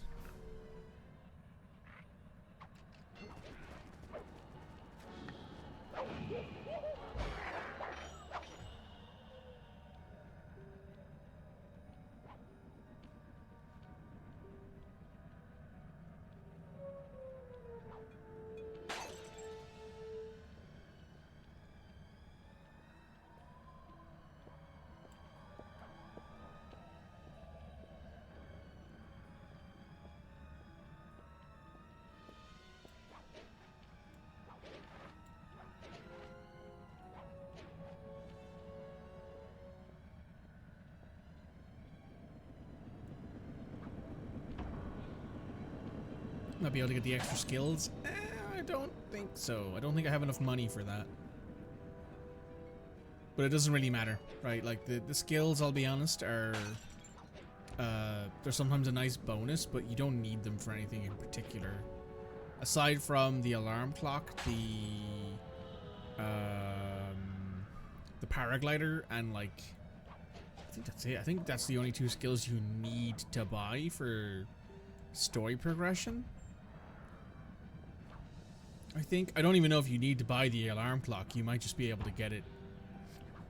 Like, I don't know if the game will actively just be like, here, we'll give you the alarm clock for this 1 minute because you need it to do the mission.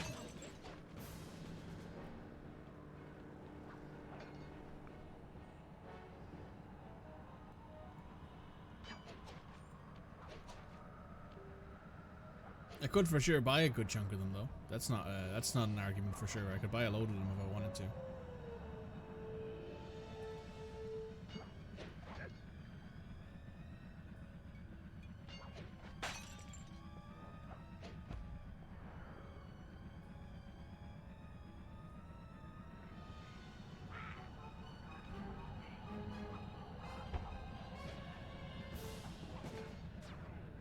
This might be the best story episode of Sly, but it might be the worst gameplay episode.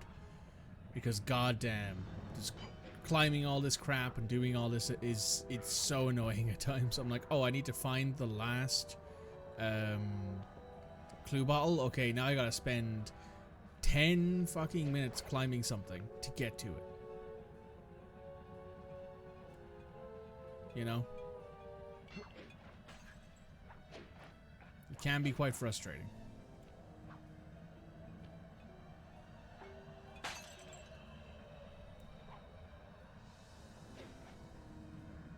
Okay.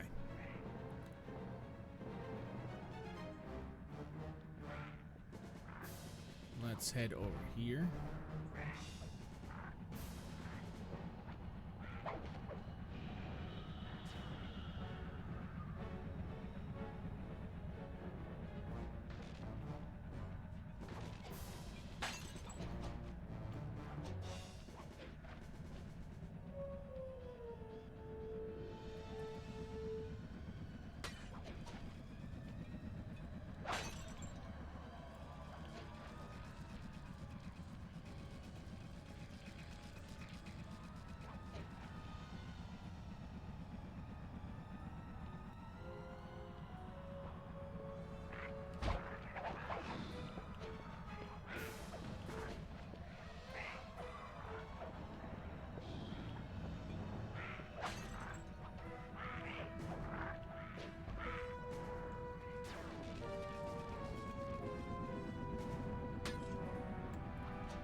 Okay.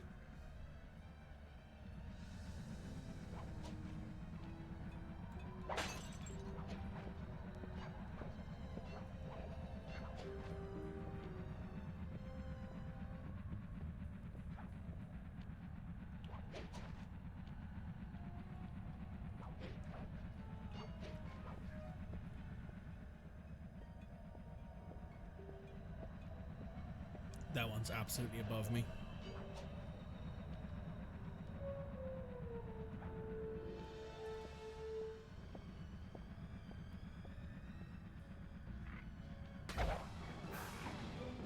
Before I do that, though, let's go over here and see if there's anything to find.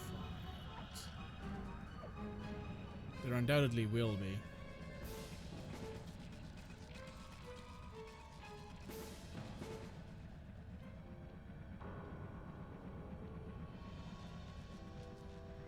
And there's one over there.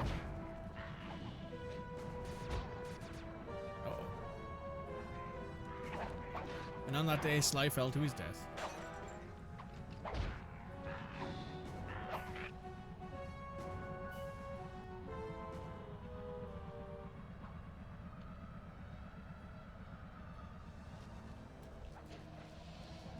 I suppose he might not fall to his death. He does have his paraglider, so he would very slowly fall to the ground, and then Bentley and Murray would be like, "Oh no, Sly's not here anymore. How are we going to climb anything?" Which in this instance is a very fair question. Right,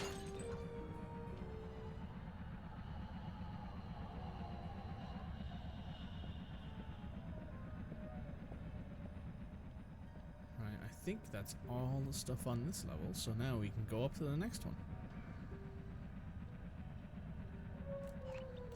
We have 16 of the 30 clue balls. Not bad.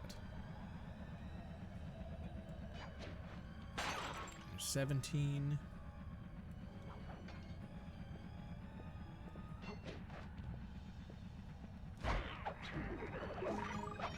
Nice, a heal. That's what I needed. Okay, let's just go along here.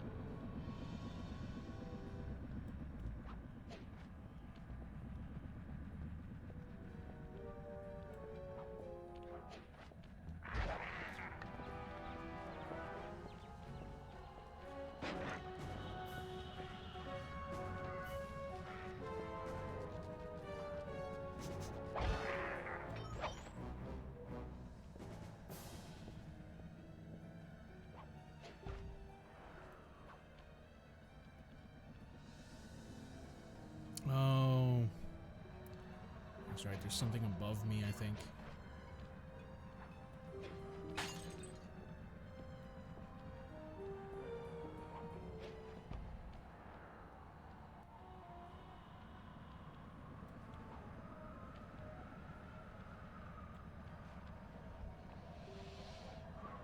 Also, the fact that this guy doesn't notice me through the very obvious mesh framing is kind of funny.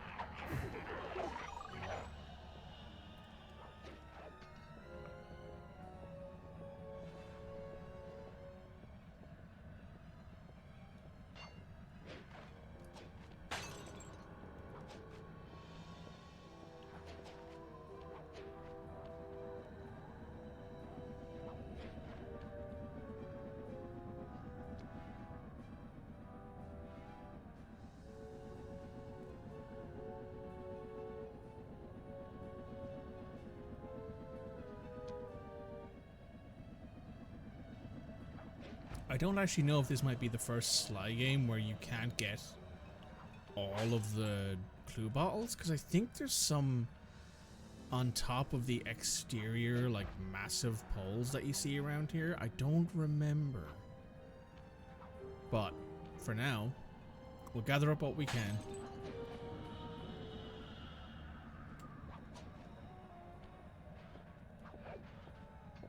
What the fuck? Oh, okay. Sure.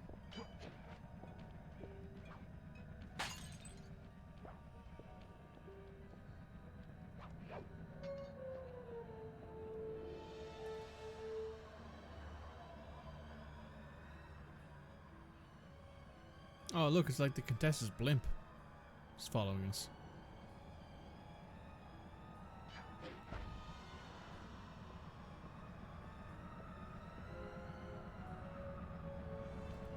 But I very legitimately don't remember if you can get all of the clue bottles on this level at the start, or if you have to wait until after a certain mission and go back to get the chest, which is entirely possible.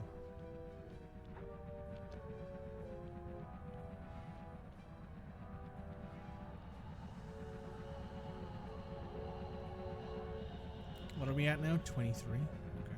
Okay. There's number 24.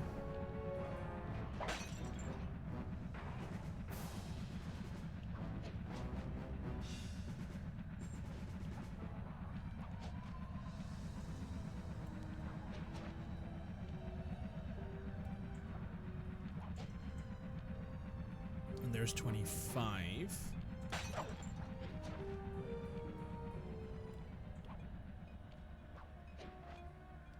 Come on.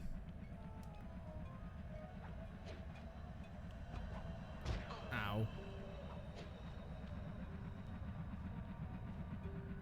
Landed on spinning fan blades and didn't immediately get caught into shreds. Sly is, in fact, built different.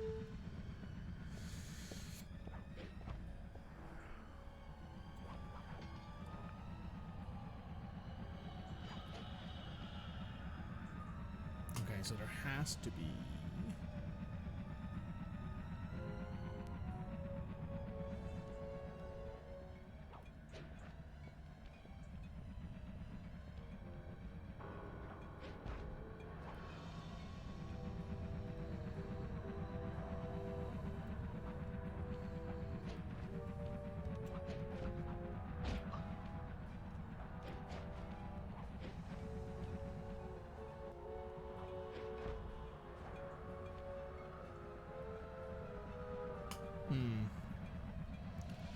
Right, well, we know there's one on top of this building. How many's left? 4 then. Okay, so we have 26 basically. Oh.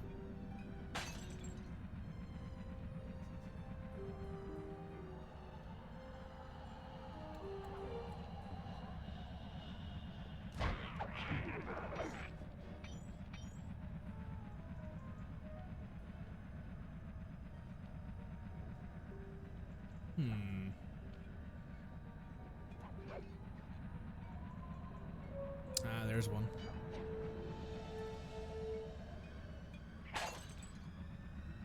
So that would mean there are 2 missing. And there is one that I know where it is for sure. Where have I not been on this blimp?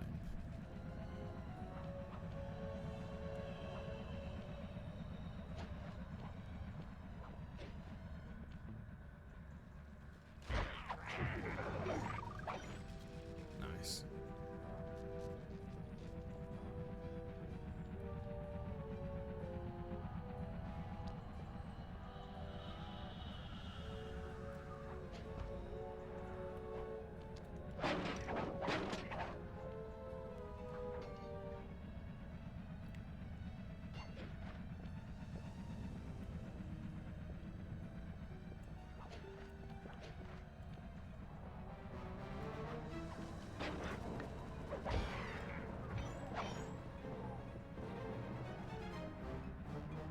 Oh, there's one. So that leaves us one, because we know where the last one is. It's on top of this.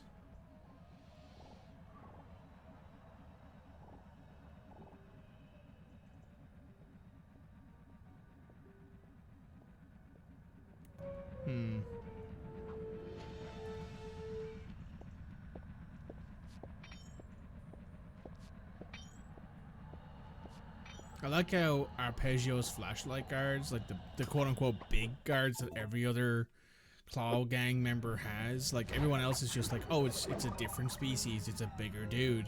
In this case, it's just the same dude but on stilts, which is very Arpeggio.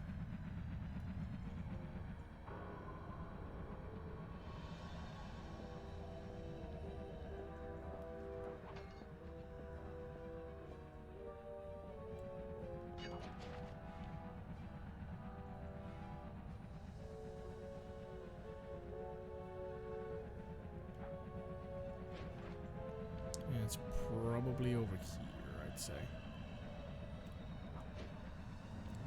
If I had to guess anyway, I think it's over here. I could be wrong though.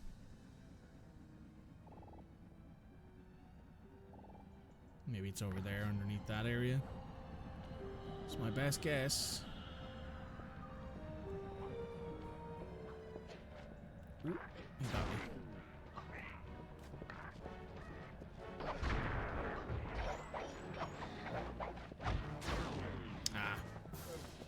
That might be the first time I died in the overworld, actually, I think. Maybe. Might be. Okay, so we're outside this again. Deceased raccoon, yeah. Instead of sly raccoon, it's dead raccoon.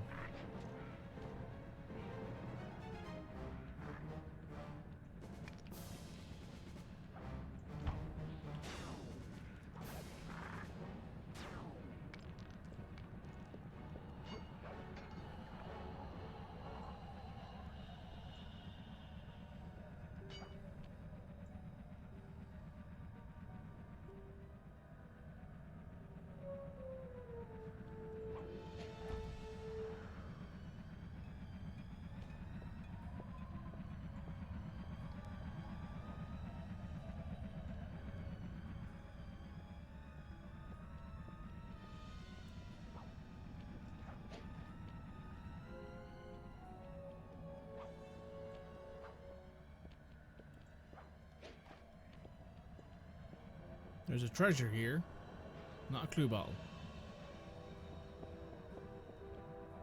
In a way, I'm a little disappointed.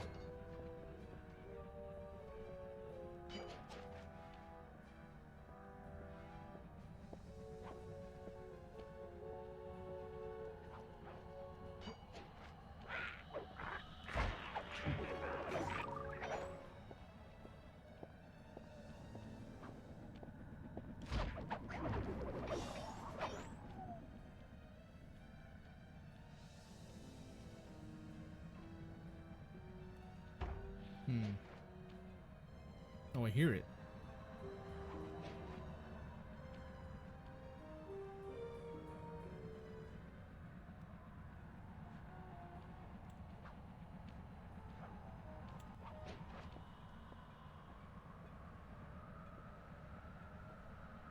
There it is, I see it.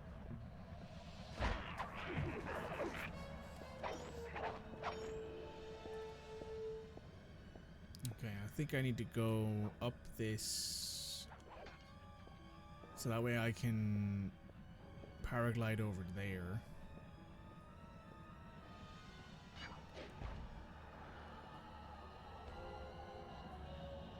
And I can go up here and there we go. Okay, there's one left then and we know where it is. So let's go get it.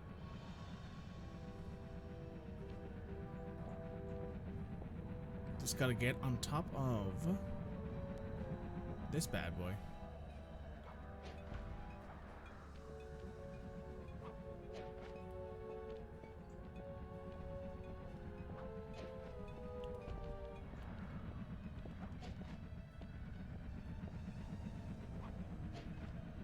This guy has something worth stealing, does he? No, he does not. Which means you're getting turned into mist, good sir. Dang it.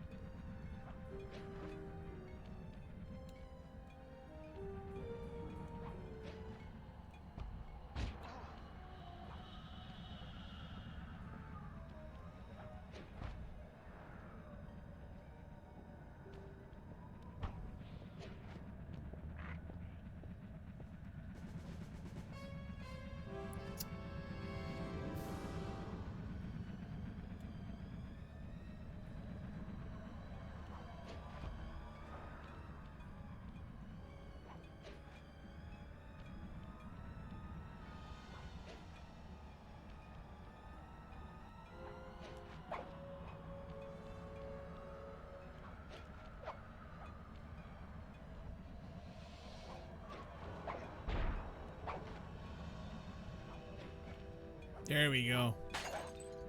That was entirely dumb luck, but we got there in the end. So that's all of the clue bottles. That's the final clue bottle collection. Now we gotta go do our missions. Let's go do it.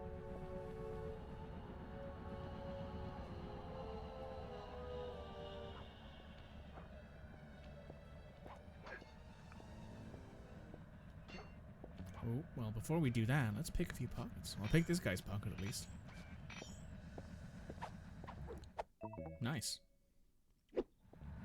A modium nugget.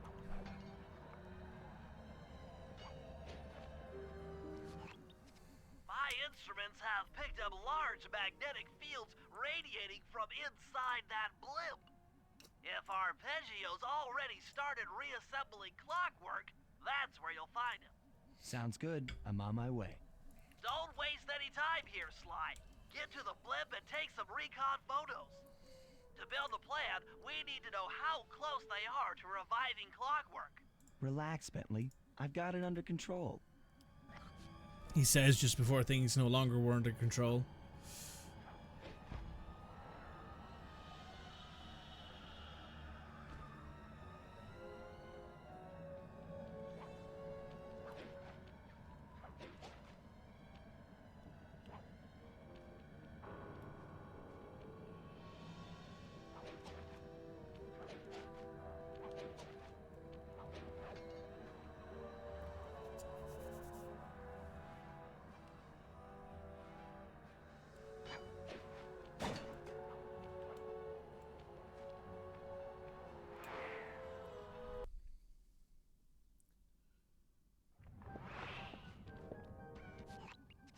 I had no idea they could reassemble clockwork so fast! Calm down, Bentley. He might be in one piece, but he doesn't appear to be, you know, alive. Let's stick to the format here. How about some recon photos? You're right. We need to be informed to create a plan of action. Try to get a shot of Clockwork's head, a mech egg, and one of those spinning magnetic inducers. They seem important to the procedure, but stay away from the guards. If you get detected, we won't have time for a second chance.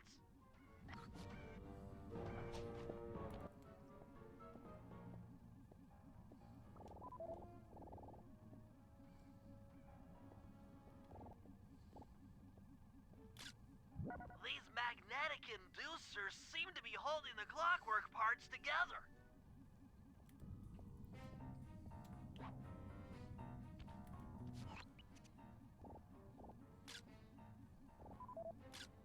I'm sensing radioactivity from inside those mech eggs. I wouldn't get too close. Yeah, that's fair.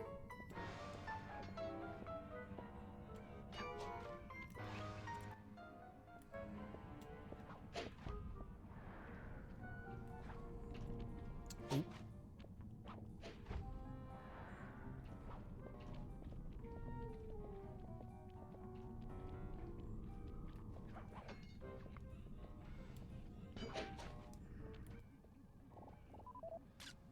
Clockwork appears completely inanimate.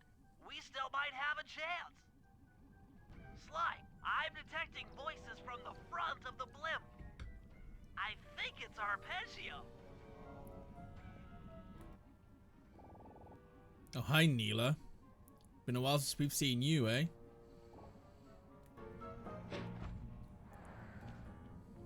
Neela? Neela's here too! Obviously, why wouldn't she be?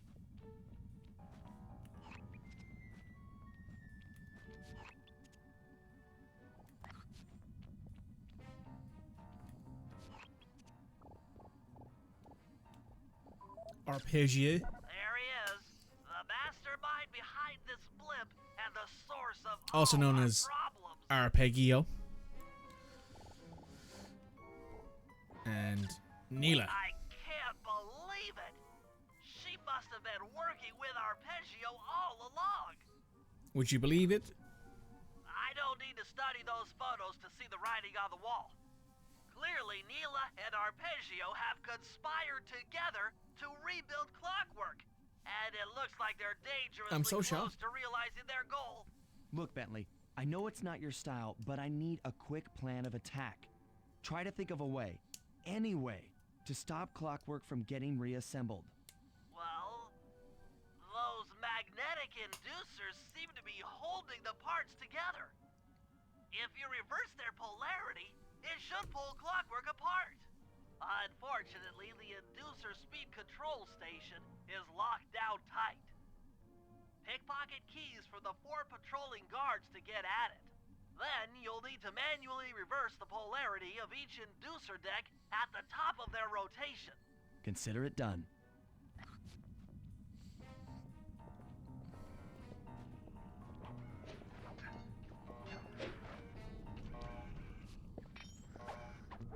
Yay.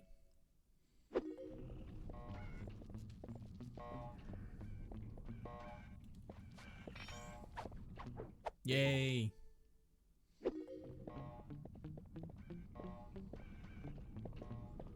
Excuse me, I'm gonna need you to let me in them pockets if you don't mind. Thank you. I appreciate it. Fuck.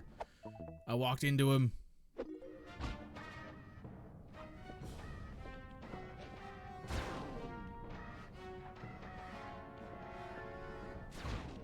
Yeah, that wasn't gonna work. I thought that the actual mission would end straight away because it being a stealth mission. We've kept all 3 of our keys though, at least. That's helpful. You got a meeting? No worries. I hope it goes well. Oh cool, we can jump in the barrels.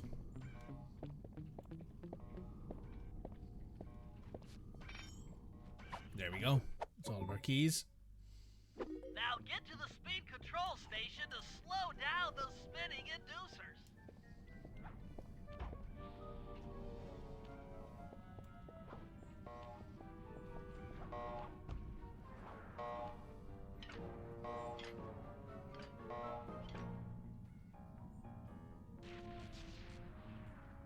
Now that the inducer decks are spinning slower, get up there and reverse the polarity of each deck.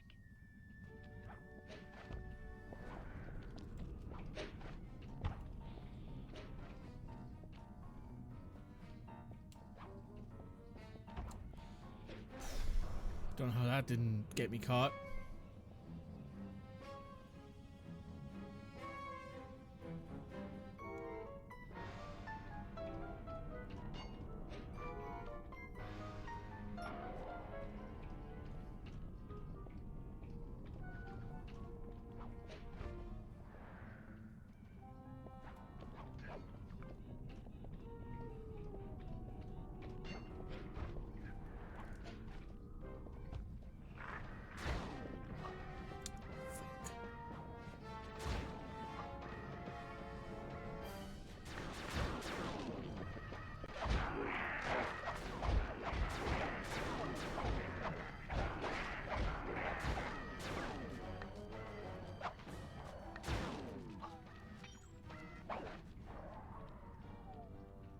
Right, well, I guess that works. Alright.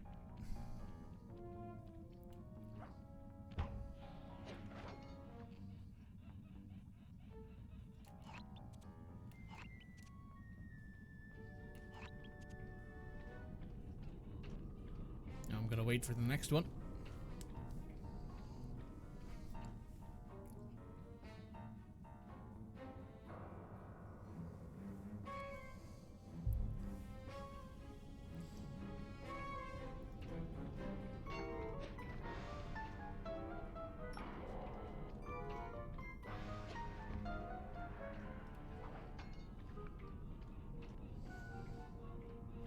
Now we just wait.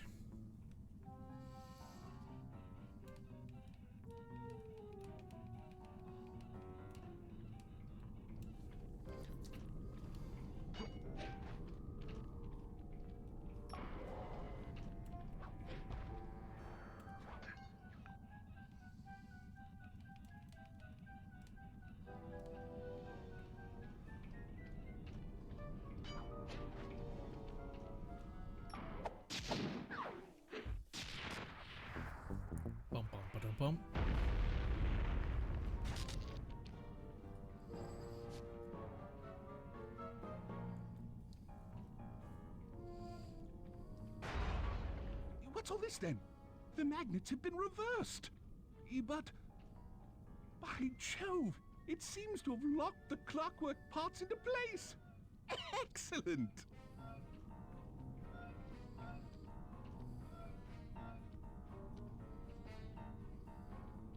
Sly Cooper! Of course this would be your doing. Ah, Mr. Cooper. No doubt you believed a reversal would pull the old bird apart, eh? But it seems to have had quite the opposite effect. I'm truly grateful. When fully powered up, I'll join myself to its circuits and be born anew! All this because you can't fly. You're pathetic. Immortality! Immortality is what I seek. The other Klaww Gang members were much too short-sighted. They were satisfied using the clockwork parts to drive their various trivial schemes. But not me. No, I saw them for what they really were. The keys to life eternal. So, what? You had Neela put me on the scent back in Cairo, and then waited while I stole the parts from the other Klaww Gang members, all the while not arousing any suspicion that you were behind it all? You make it sound easy, Cooper. I had to carry your pathetic gang through that first set of heists. I was overjoyed when Arpeggio let me toss you in jail. I could finally go after the parts myself. Ah, but acquiring all the parts was only half the equation. Think, Cooper. What kept clockwork alive for thousands of years? He was fueled by his hatred for my family. Splendid! That's right. Hatred. Putting his gears and wires together was child's play, compared with accumulating that much hatred. You can't make people hate. Oh, my poor naive boy. My meticulous mind has found a way. As your hippopotamus friend will attest, spice consumption makes you both angry and susceptible to hypnosis. The Contessa, hypnotist extraordinaire, devised a way to command people through the use of flashing lights. I've created this blimp to be a massive transmitter of those precise light frequencies. The only problem I faced was finding a suitable source of light waves. The Northern Lights. You've been collecting Northern Light energy so you could hypnotize everyone beneath the blimp. Ah, hypnotize those who'd eaten food covered in illegal spice. Thank goodness for Dimitri. Through his nightclub, he got the whole city to consume the spice. You're going to Paris to unleash a hypnotic light show of hate. That's outlandishly cruel. Cruel, perhaps, but necessary to give clockwork his spark of immortality. Ah well, my new body awaits me. Be a dear, Neela, and keep him covered. Ta-ta! Stupid Arpeggio. I double-crossed the Cooper gang, Interpol, and Carmelita. What made you think I wouldn't do the same to you? Oh no, the double cross or double crossing. This is preposterous! You're my protege, not the next candidate for my immortality. I demand you exit the clockwork frame or... Well, he's dead. Behold, klaww is born!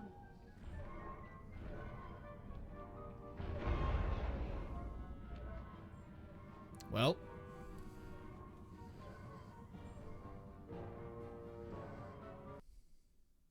Interesting. As we all know, things are looking grim. Neela has joined herself to the clockwork frame and the Union has produced klaww. She's out and free to terrorize the world. This blimp is still in motion to Paris. I can only assume Arpeggio's autopilot will activate the hate hypnosis light show. If that happens, there will be no stopping klaww. She'll be immortal. But we still have a chance. In her new form, she'll need to draw a lot of energy from this blimp's engines to stay strong. If we can disable the engines, that should be enough to weaken her to a state in which we can attack. Getting at these engines will require all three of us to work together in perfect harmony. We've pulled off some tough jobs in the past, but they were just the warm-up round for what we'll be going through tonight. Time to go kick some ass and blow up some engines, I guess. In that order, possibly. Okay.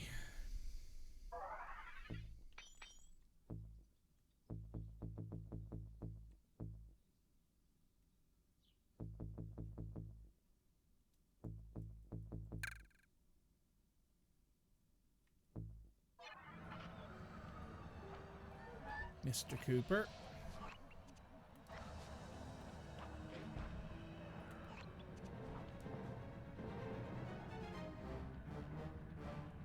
Let's start here, shall we?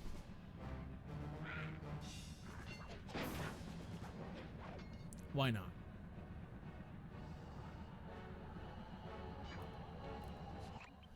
To disable that engine room, you and I are going to have to work together. Happy to have you along, Bentley. What do you need me to do? Pickpocket the guard's keys to the engine room. Once you've got the door open, I'll take over. Okay, you should take your position. It's not gonna take me long to lighten these guys of their keys.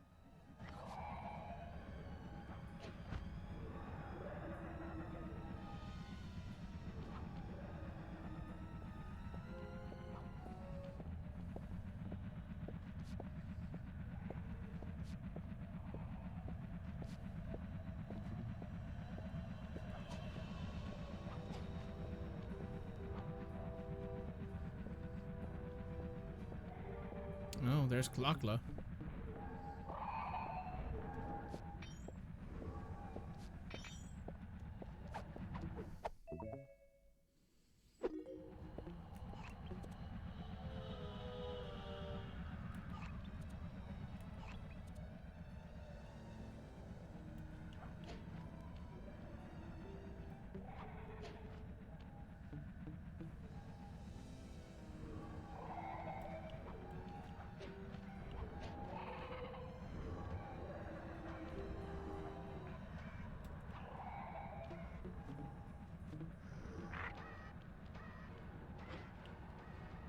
Damn.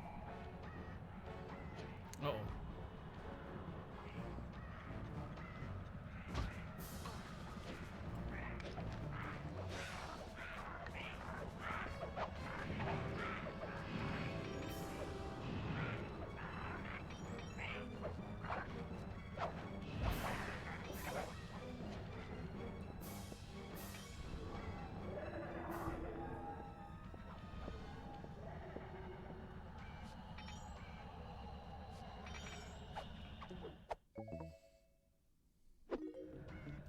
Perfect.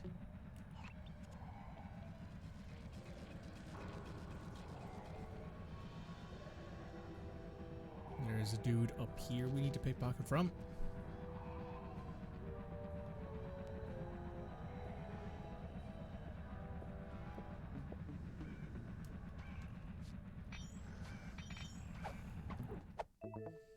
Nice.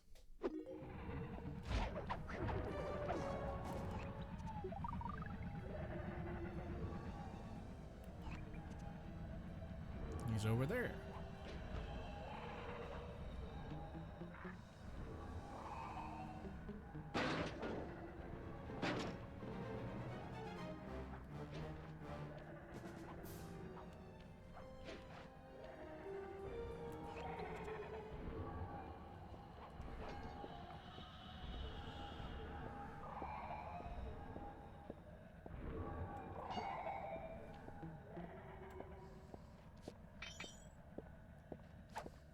Nice. One more set of keys to get. And he is over there.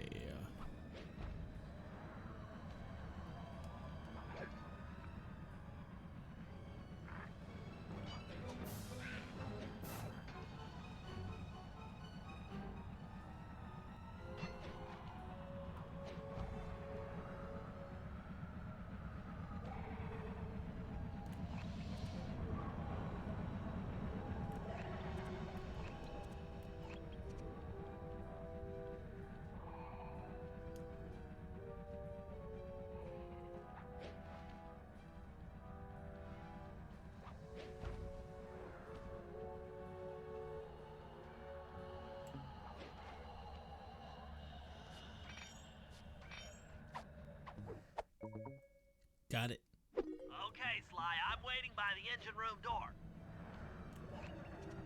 Where are we headed? Over there. So it's probably most efficient for me to... Ow. Walk along... Oh, well. Go this way, I guess.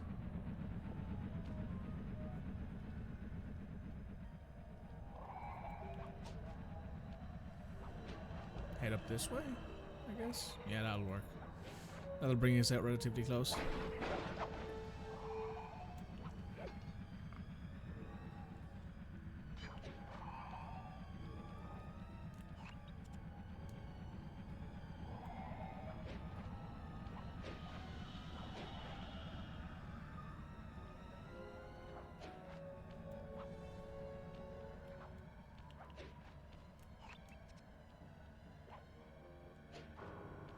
Okay, Bentley, you're on.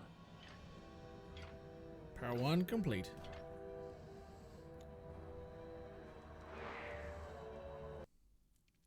This blimp is too big. This blimp is way too big. Bentley, I'm looking at these blueprints, and I think you've got to shoot out all the bulbs with your dart gun to get up to the second level. Here's the hard part.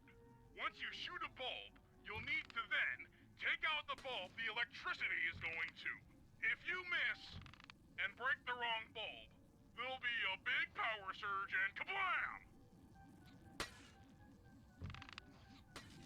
Well, that makes it easy, at least. But yeah, this is the fun part of this level, is that you get to do multiple missions wherein you're jumping back and forth between Bentley and Murray and Sly and Murray and Bentley and Sly, and it's legitimately probably the best part of this section wherein you get to do all this. You get to see the team work as a team constantly, basically.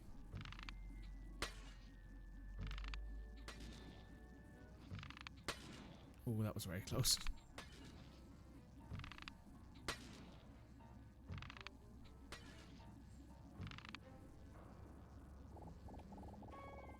The gang gets to work like a team again in every mission in this area, except for the first one where Sly does the recon. After that, it's basically just team missions every single time.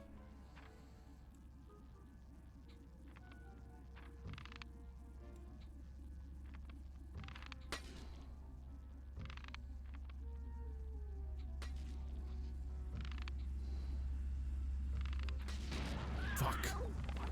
I was so close. Ah! Cringe. Make sure when you shoot a bulb, you then take out the bulb the electricity is going to. Ooh, almost.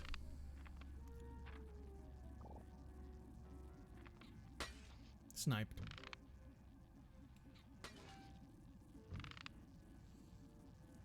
Big cringe, indeed, big cringe.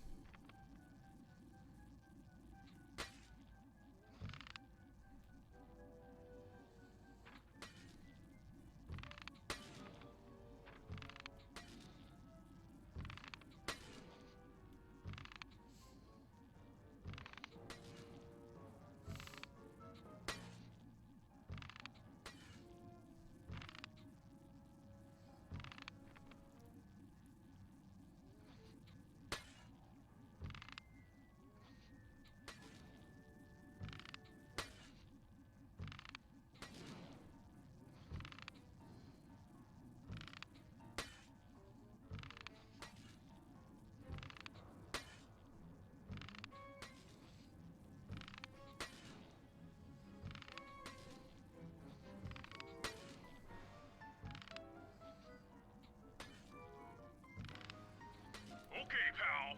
You're all set to bounce up to the next level. And now we do floor number 2. If I'm reading this right, it looks like you need to bomb those power nodes to get into the control room. Once that door is open, you'll be able to shut this engine down for good.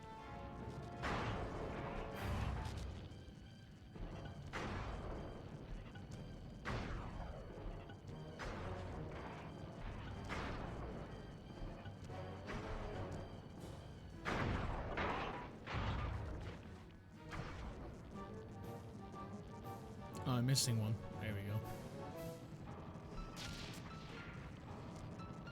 Take it all the way, buddy. Put the override switch and this engine is toast. That's one less engine for that creepy klaww thing to draw power from. Lovely. That's one mission done. Bump, bump, ba-dum, bump.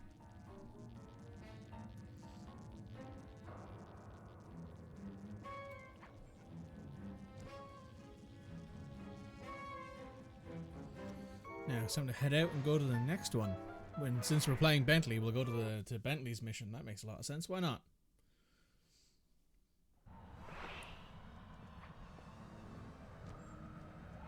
You're also learning very quickly why I hate this mission as anyone who's not sly. Because my god, is getting around on this blimp a nightmare if you're not sly.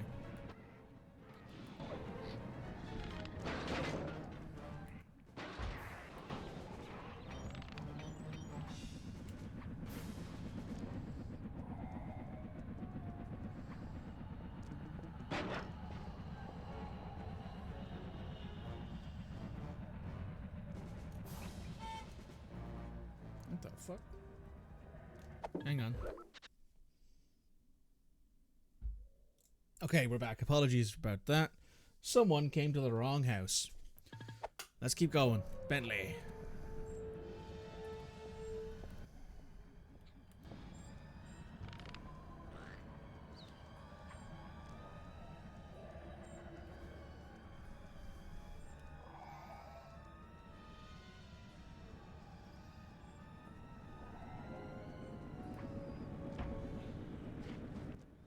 That's one of the engines that needs to be disabled. I won't lie to you, Murray. This is going to be a tough job that requires both our skills. My skills? Okay, Bentley, if you say so. First, I'll need to hack the stations controlling access to the engine room. Then, Murray, you'll need to head inside and use your muscle to finish the job. The Murray will be ready to go.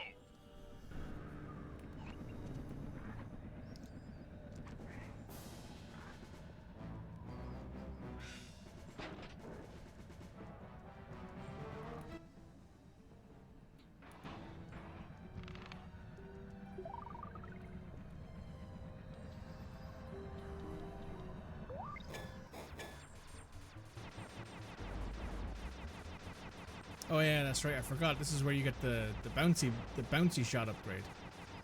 So you can like shoot the big cannon guys around the corner. I forgot about that.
Well, I guess you both die in your sleep.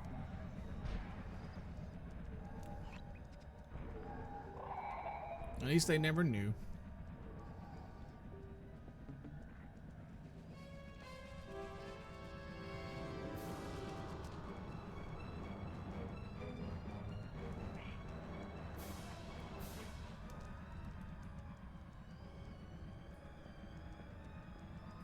I mean, look at this. Bentley can't even, like, climb ladders, like actual ladders that are designed to be climbed by people. So you have to go the long way around to get to anything with Bentley and Murray, because neither of them can climb ladders. At least in this game. I don't remember if they changed it in Sly 2. Sorry, in Sly 3. But in Sly 2, it's like, okay, if Bentley and Murray want to get somewhere that isn't readily available, they have to do the hard thing, and often take 2 minutes to get there when it would take Sly 60 seconds maybe, or maybe even less. Which I guess is the point. Sly is supposed to be the more agile one, the one who can like do all of the wild, acrobatic, sneaky thief stuff. But man, this level is not conducive to being fun with Bentley and Murray. The other levels, at least, you could traverse as Bentley and Murray. This level, God no, I don't want to do that. I literally am like, the sooner this level's done, the sooner I never have to play as Bentley and Murray on this level. Because man, it's frustrating having to deal with them. And obviously it's not Bentley and Murray's fault. You know, it's... Unfortunately, it's bad design.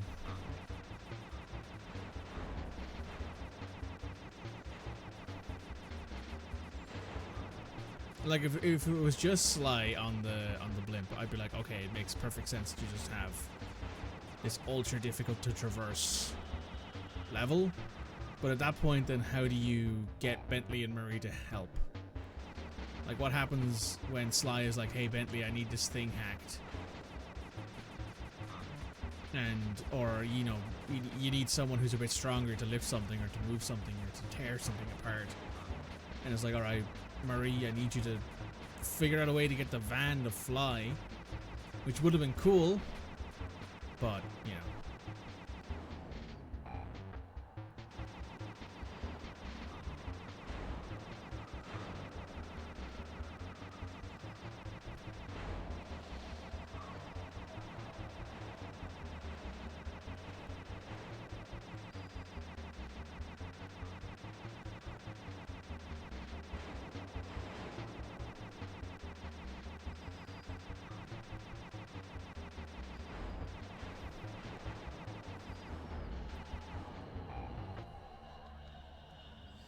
There's part 2.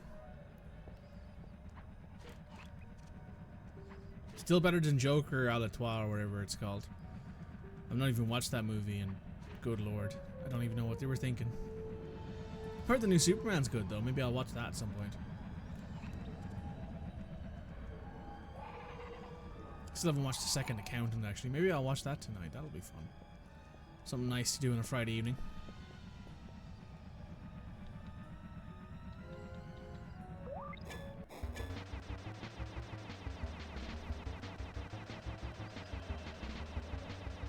I've heard good reviews from The Second Accountant movie, and it's got John Bernthal in it, so yeah, might have to watch it.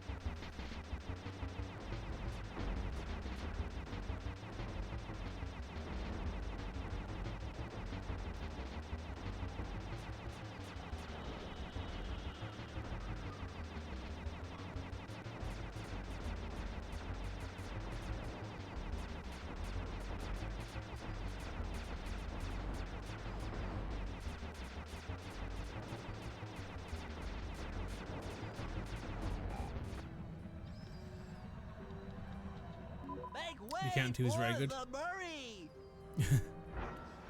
I appreciate Bentley selling the case there. Hey, pal. Looks like you'll need to lift all those giant cylinders.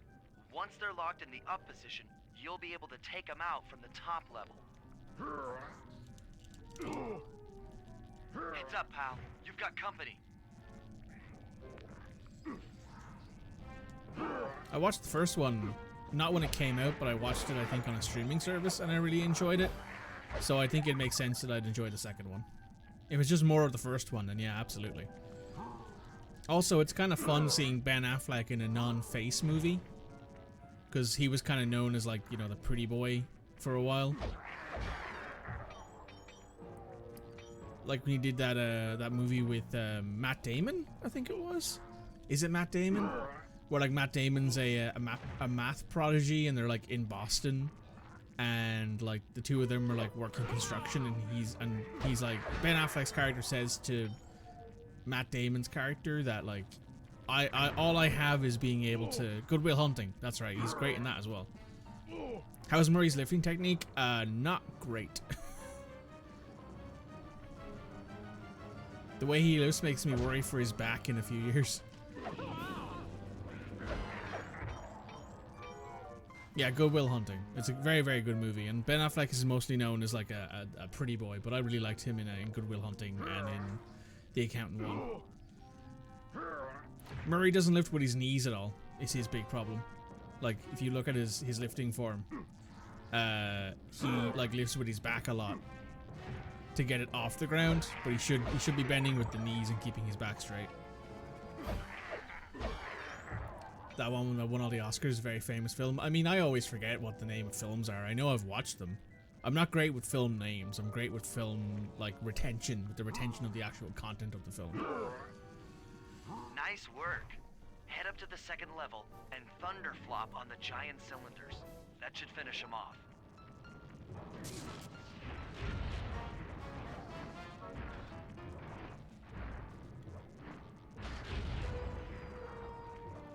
Also, doesn't that have, fuck, Robin Williams in it? Yeah, he's a therapist, isn't he? Or am I thinking of something else? Murray's poor tummy. No worries, he's got a gut of steel. Perfect. This guy's got, Now, like, more head into abs the than, control booth and you pull know, the plug on every this thing. Marvel main character put together. He just has a little bit of stomach to protect him. You know, he's a proper powerlifter build. That is correct, yeah, Another I remember engine that film. bites the dust. I remember that. I remember that. It was an incredible, incredible movie. Might have to go watch it again at some point now that I've mentioned it. Maybe I'll do that tonight. Maybe I'll watch The Accountant 2, and then afterwards I'll watch Good Will Hunting as like a real like way to initiate my depression after watching The Accountant. Or who knows? Maybe I'll watch something else. I watched Thunderbolts recently. That was an interesting movie.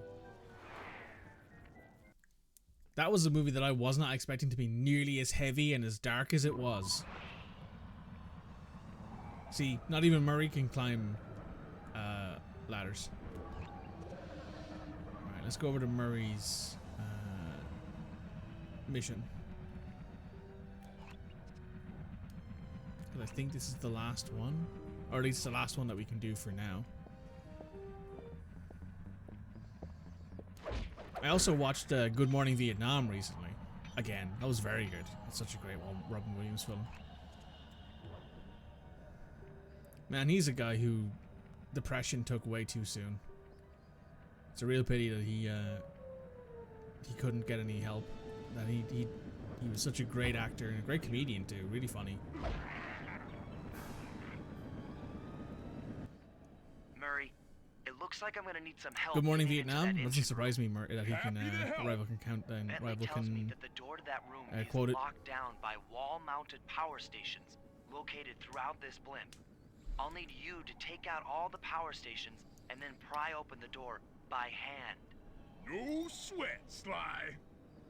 Depression is a bitch. Depression's like legitimately one of those things that I think that people still don't take super seriously, and they probably should take it more seriously than they do. It's been taken more seriously, but I still don't think it's at a level where it's been taken as seriously as it should be.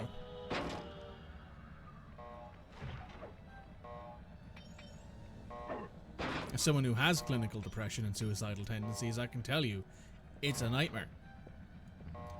Especially when life's a little bit shitty. It's an actual nightmare.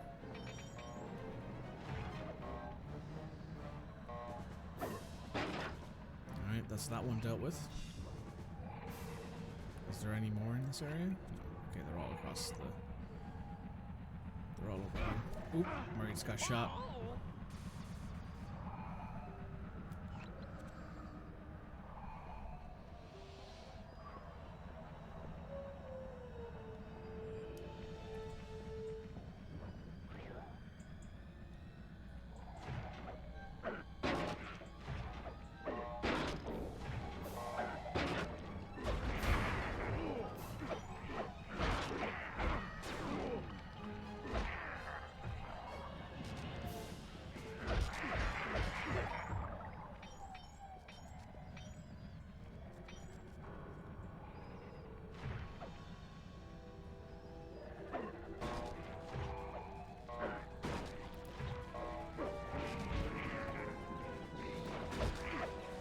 So yeah, I'll watch The Accountant 2 tonight, maybe.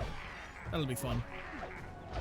Maybe I'll watch, oh, there was another movie. Oh, maybe I'll watch the new Superman movie as well.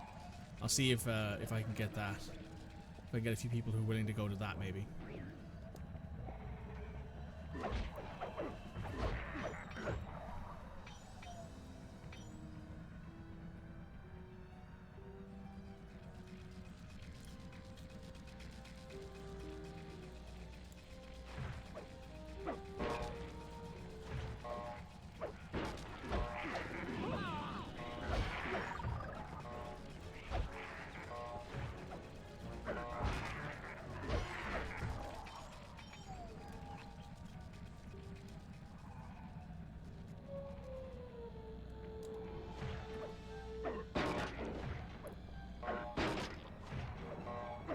Looks like the power locks are offline.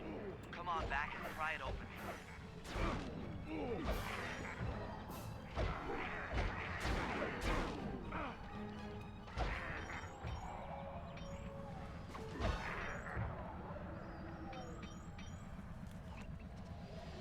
Where are we headed?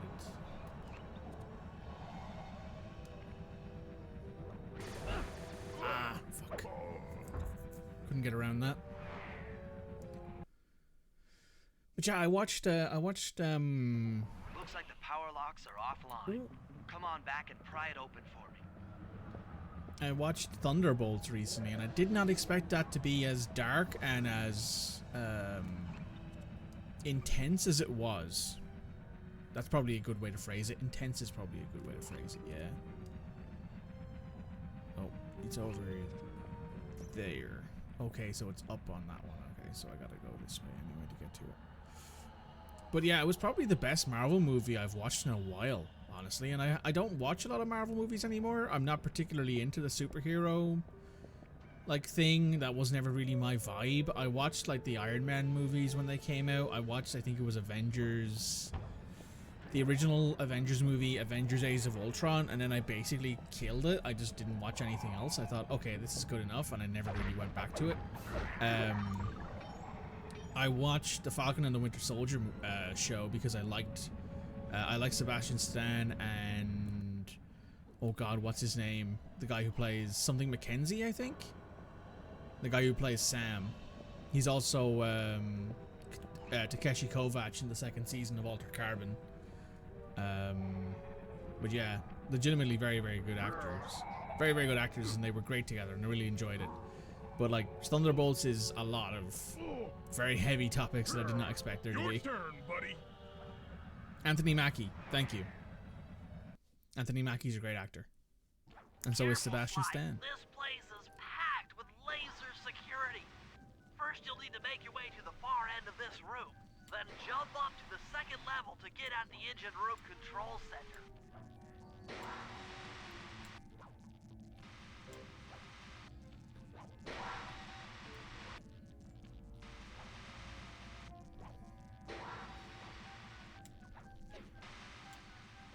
So yeah, I watched The Falcon and the Winter Soldier.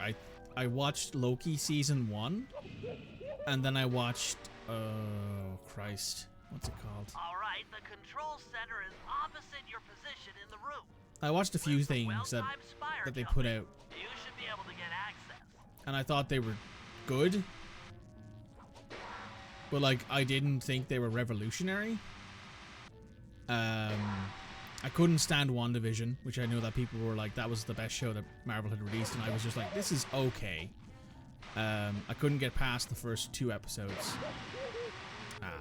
I'm not focusing here. But as I always say, right, is that if people have to tell you to just slog your way through the first 3 episodes and it gets really good, I'm like, then it's not that good of a show. If you have to slog your way through the first 3 episodes, then the show is not that good.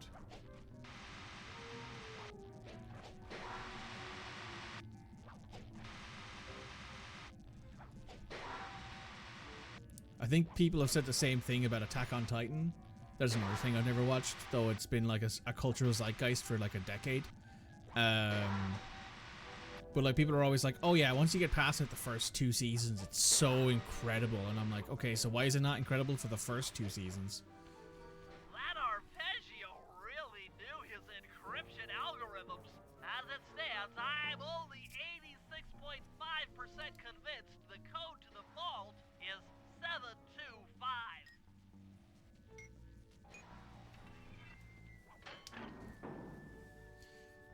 Hey. Shadow power. You've gotten the shadow power move.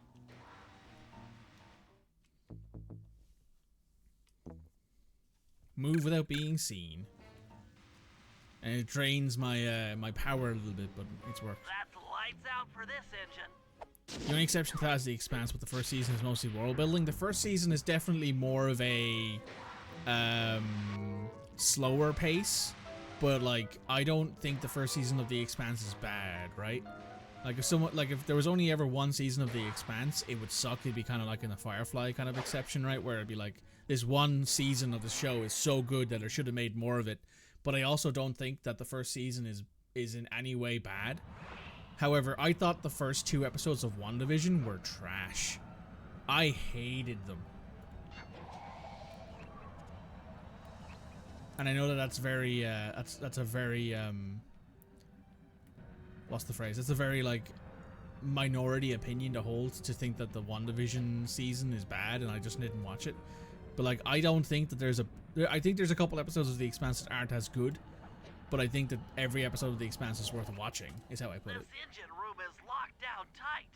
Since we can't get in, I figure we'll have to destroy it from the outside. I hope you're carrying some heavy explosives, Bentley, because that engine isn't small. It just so happens that there's a ready supply of explosives already available on the blimp. Walk one of these TNT barrels up to that engine room to destroy it. Sounds easy enough. What's the catch? The initial payload in that TNT barrel won't be powerful enough to do the job. If you pick up 3 magnetic chargers, you should achieve the necessary blast force to destroy the engine. It's simple, really. Just get close to the chargers, and they'll automatically attach to your barrel. All right, let's blow stuff up. Have I watched the new Daredevil? I did watch the new Daredevil. I thought it was pretty good. I wished it was 3 episodes longer, which is not a very common mentality to have with shows. You know, a lot of them are too long, arguably, with like hour-long episodes. And what are they like hour-long 12 episodes? I'm like, okay, so it's 12 hours. Well, 45 to 50 minutes an episode.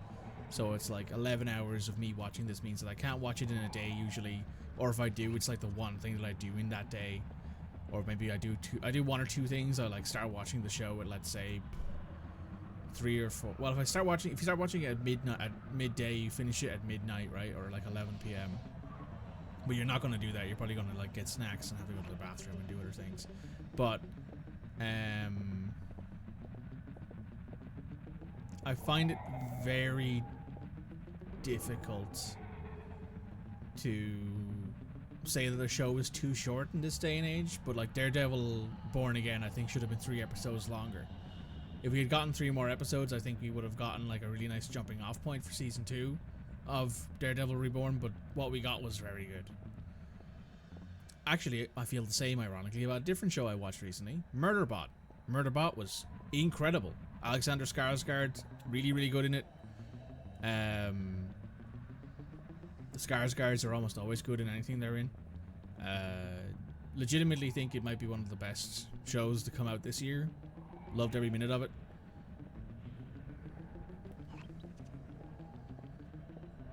Would highly recommend it if you're looking for something to watch.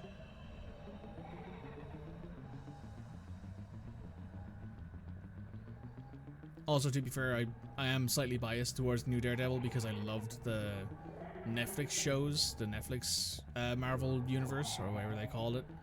The Marvel TV universe, I think they called it, or the Marvel streaming universe, or whatever they called it. The MSU instead of the MCU. But I thought it was pretty good overall.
TNT barrel all charged up. It's time to deliver the payload to that engine.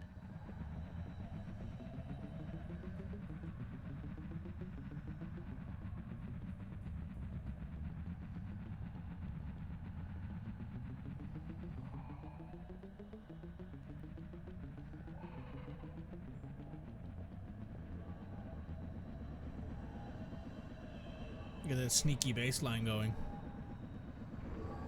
Now it's time to wait until this level's out again, so that way I don't fall off. Hashtag ratio, hashtag L. That baseline is life. It's very good.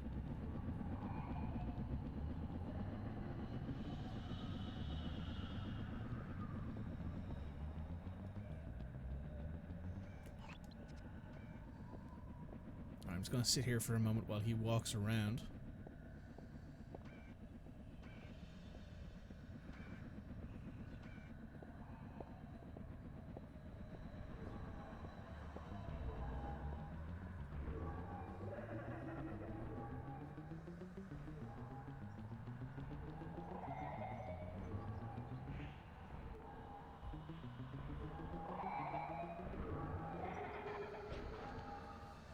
That should be the last time anyone puts that engine to use.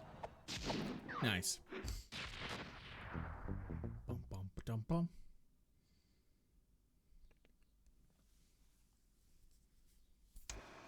And an unexpected windfall, I've been contacted by Inspector Fox over the shortwave radio. She's well aware of the dire situation we all face if klaww becomes immortal and has agreed to join forces with us so that we can destroy the robotic bird. Working with the wife. The only catch is that she's unable to locate this blimp on her radar. To help her hone in on our position, we'll need to boost the strength of 4 local radio towers. Once Inspector Fox is in range, she'll take one of us on board to act as a tail gunner in a dogfight against klaww. This is it. We don't have time for another plan. We're almost over Paris, and if that hate hypnosis light show goes off, well, you know the story.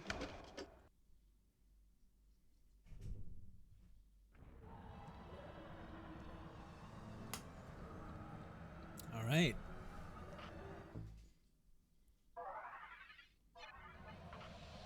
I think it's Sly again. Yeah, it's Sly again. I think it's the only job. So yeah, we get straight to it.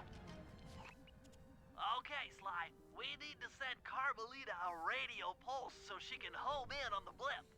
To do that, I'll need you to get on top of 4 very tall towers. They are too big to climb and too tall to jump up normally. What's this all got to do with this thing you've got me wearing? It's an experimental mega jump pack. By pressing the R2 button, you'll perform a huge jump, so be careful. All right, sounds like fun.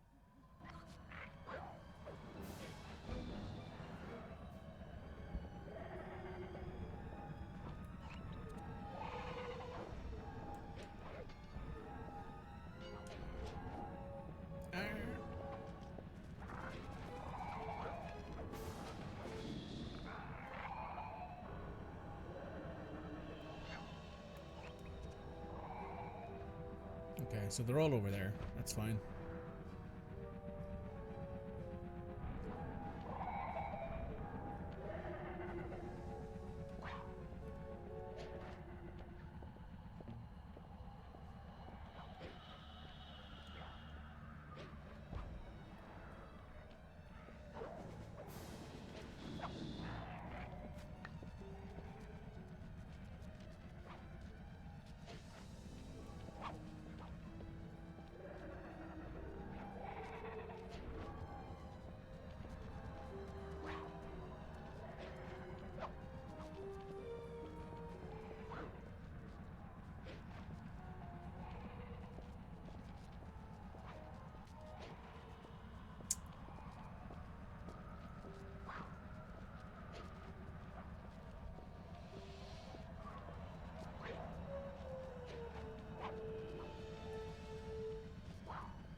There we go. We can get it now. There we go.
again. And up again. And there we are.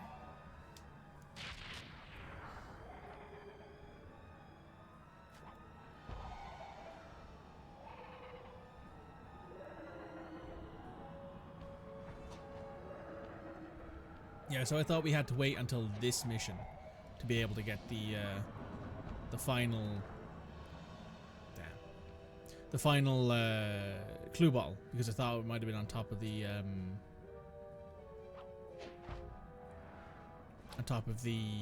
towers, but no, they don't do that. They don't make you have to wait until you do a certain in-game mission to get all of the clue bottles on the overworld. And there we go. That's that mission done. Aha, it looks like Carmelita has picked up on our signal. She's now headed on an intercept course directly for us. Bump, bump, ba-dump, bump.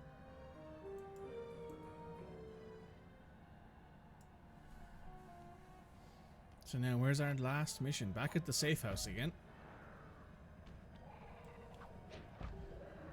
Time to head on back.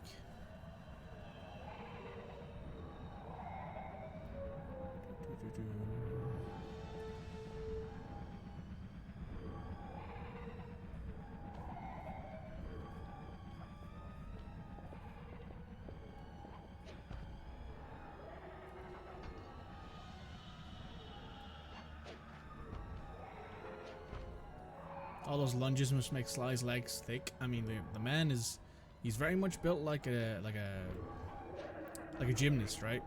Super wiry, but very, very strong. Look, Sly, for once, let's cut the flirty chit-chat and get down to business. I need an experienced tail gunner. Jump in and grab the gun. We've got a bird to take down. That's not flirty chit-chat? And we're fighting klaww.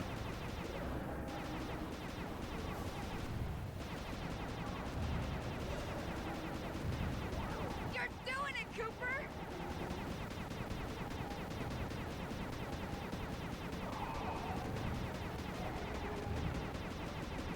Keep at it! We're winning!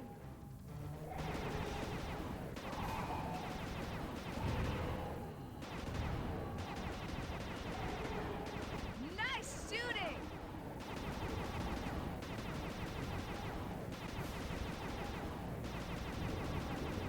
We're taking damage! All right!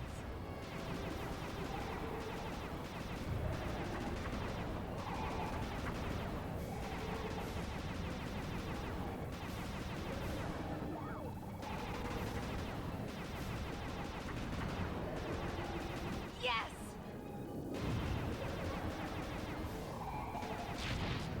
We're a team here! Don't let me down!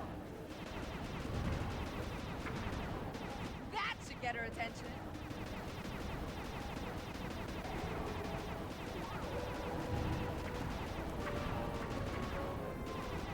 Take that, Neela!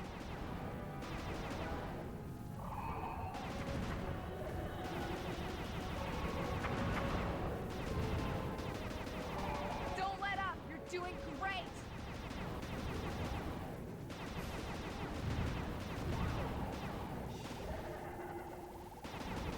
We're getting through!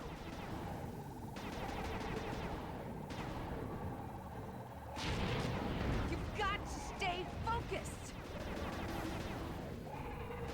Looking good!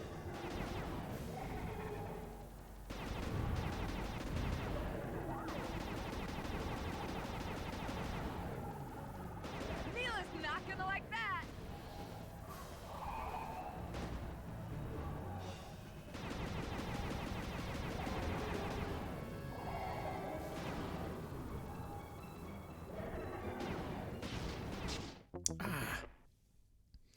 Carmelita, since only one of us has legitimate employment, are you paying for dinner or do you want this sapphire? It goes with your eyes. I could very much imagine Sly doing that.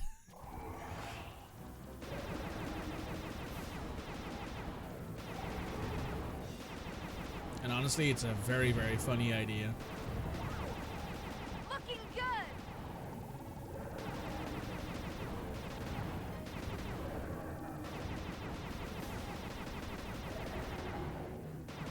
Nice shooting!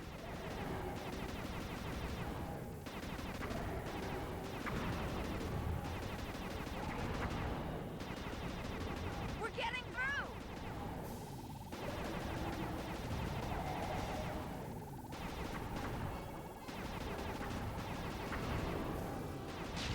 Take that, Neela! It's clockwork! Shoot her!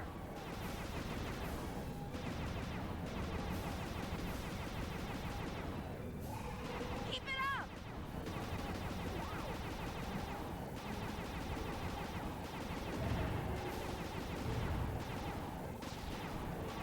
Don't let up! You're doing great!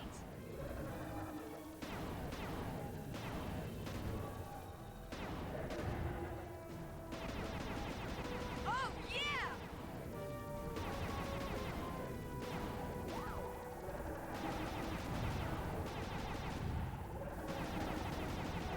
Neela's not gonna like that!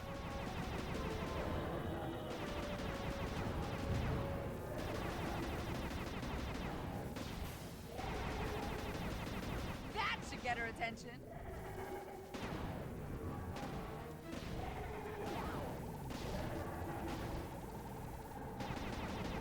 Yes!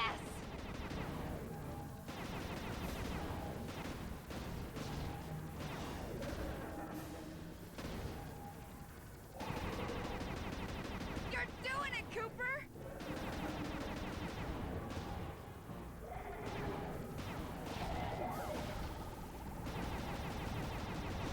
All right!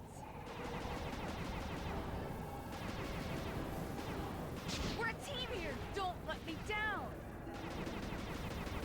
Keep at it! We're winning!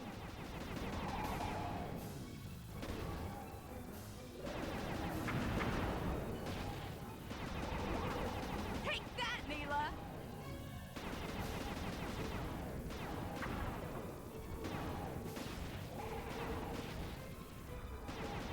Looking good!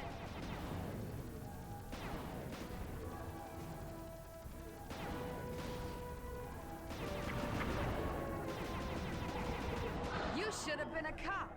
That was some terrific shooting. There we go. Oh, Sly, we've got a serious problem here. Klaww's looking mighty upset, and I think she's going to take it out on us. she's grabbed the battery.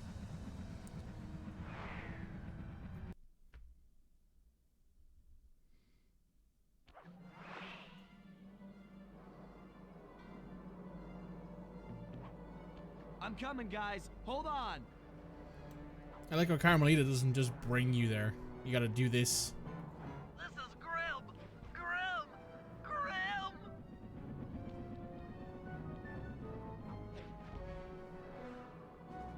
Then again, maybe she doesn't want Klaww to notice that she's bringing you nearby in case that they drop Bentley and Murray. Ow! Falling. Falling.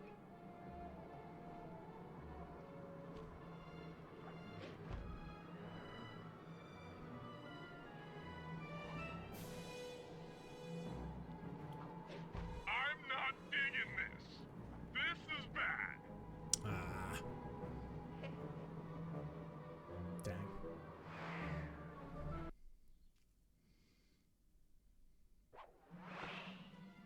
Let's go again. This is grim. Grim. Grim.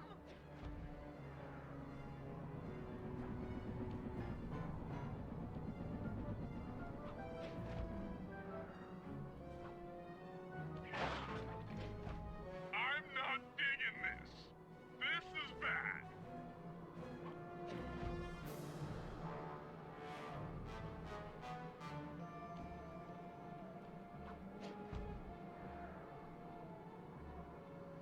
Hurry up, Sly. This is getting kinda out of hand. You don't say, but Murray. out of hand. You're literally being carried around by a giant mechanical owl, Bengal tiger hybrid. SOS!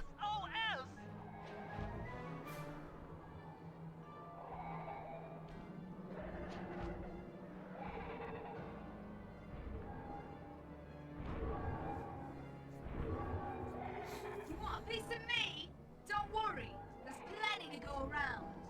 You might have a new body, Neela, but you're still the low-down, backstabbing coward we've beaten time and time again.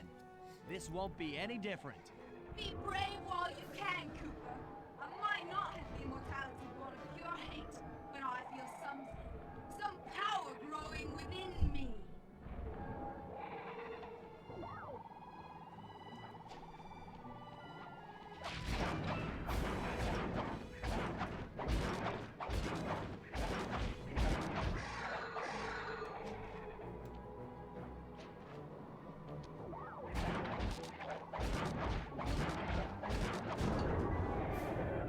Whack the shit out of her face, and then she ends up in the lake.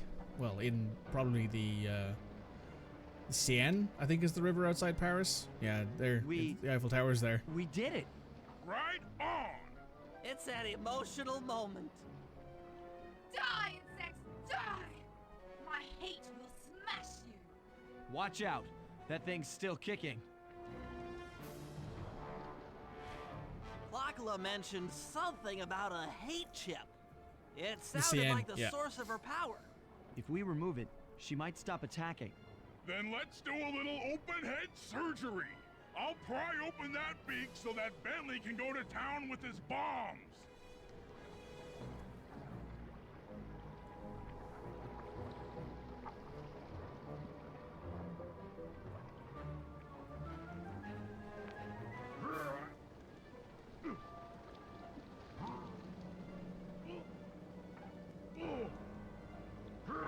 I hate you, Cooper Gang.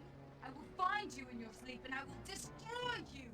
You will never know a moment's peace for the rest of your short, miserable lives. The klaww will know revenge. I am revenge. I am the Alpha and the Omega. Klaww!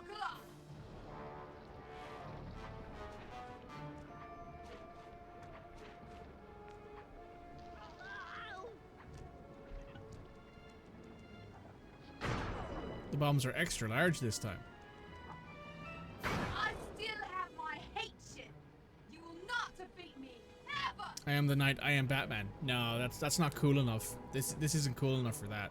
Neela doesn't get that comparison. Let's get out of here. She's about to explode. Ah! My glasses. What? Bentley! I'll save you!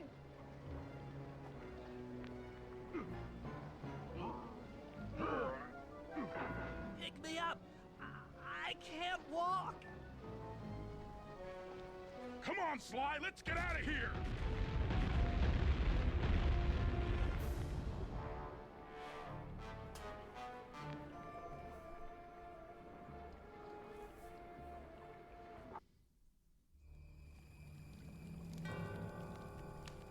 And there we were, at the end of the road. The Klaww gang had been defeated, and the clockwork parts lay scattered around in heaps. Yet, despite the explosion, they remained pristine. It was as if nothing could ever hurt them. Carmelita cursed herself for showing up too late to get a few shots in on klaww. So she took it out on what was close at hand, the hate chip. And just like that, it was over. Without that core piece, that essential center of clockwork, there was nothing left. The parts aged before our eyes as if time had finally caught up with the ancient bird. How ironic that Carmelita, a police officer, would be the one to lift the curse from the Cooper family.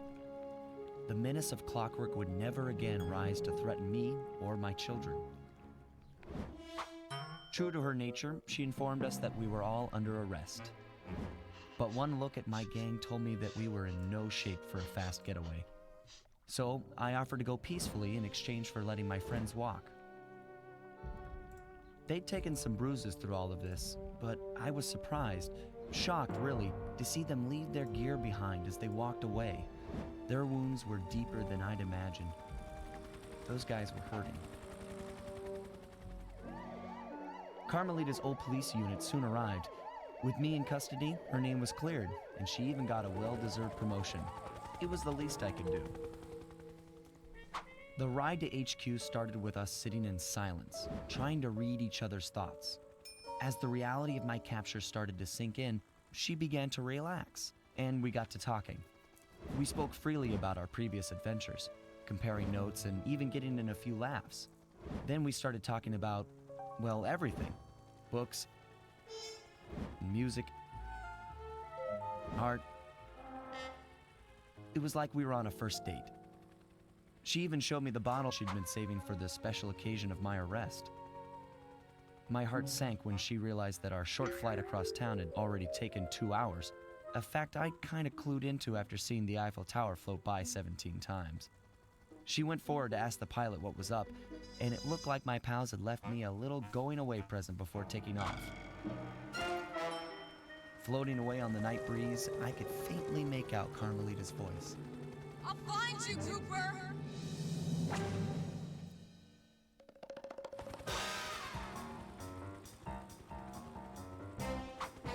I'll be seeing you soon, Ringtail.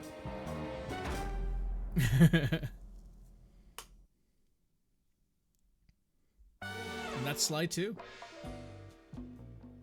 One of the best games on the PS2. One of the best games of all time, I'd argue.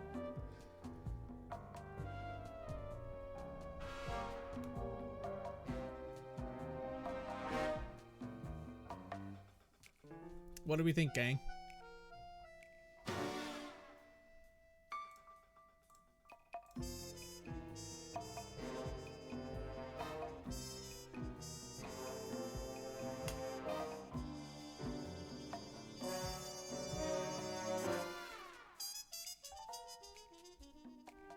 Kevin Miller is Sly. Matt Olson, Bentley. And Chris Murphy is Murphy.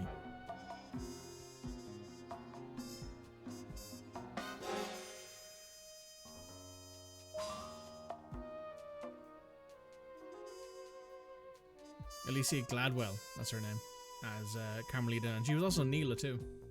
Inspector Fox continues to search for Sly Cooper, whose current whereabouts are still unknown.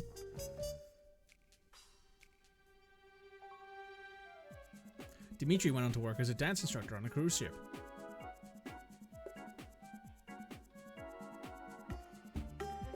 Rajan owns a series of rug outlets across North America. Like that very much. The Contessa went on to become the most successful real estate broker in the greater Milwaukee area. John Bisson went on to work for the EPA. And ended up frozen yet again on a rescue mission saving baby penguins.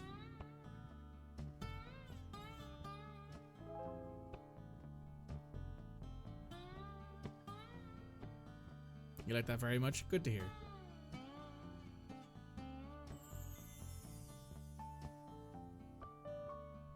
Okay, that's it. You've seen everything. You won. Go outside. They all changed their ways, mostly. And I just got told to touch grass. So, there you go. That's the entirety of Sly 2 Band of Thieves. 100% on the save file, as you just saw there. That's everything. That's the entire game. I believe...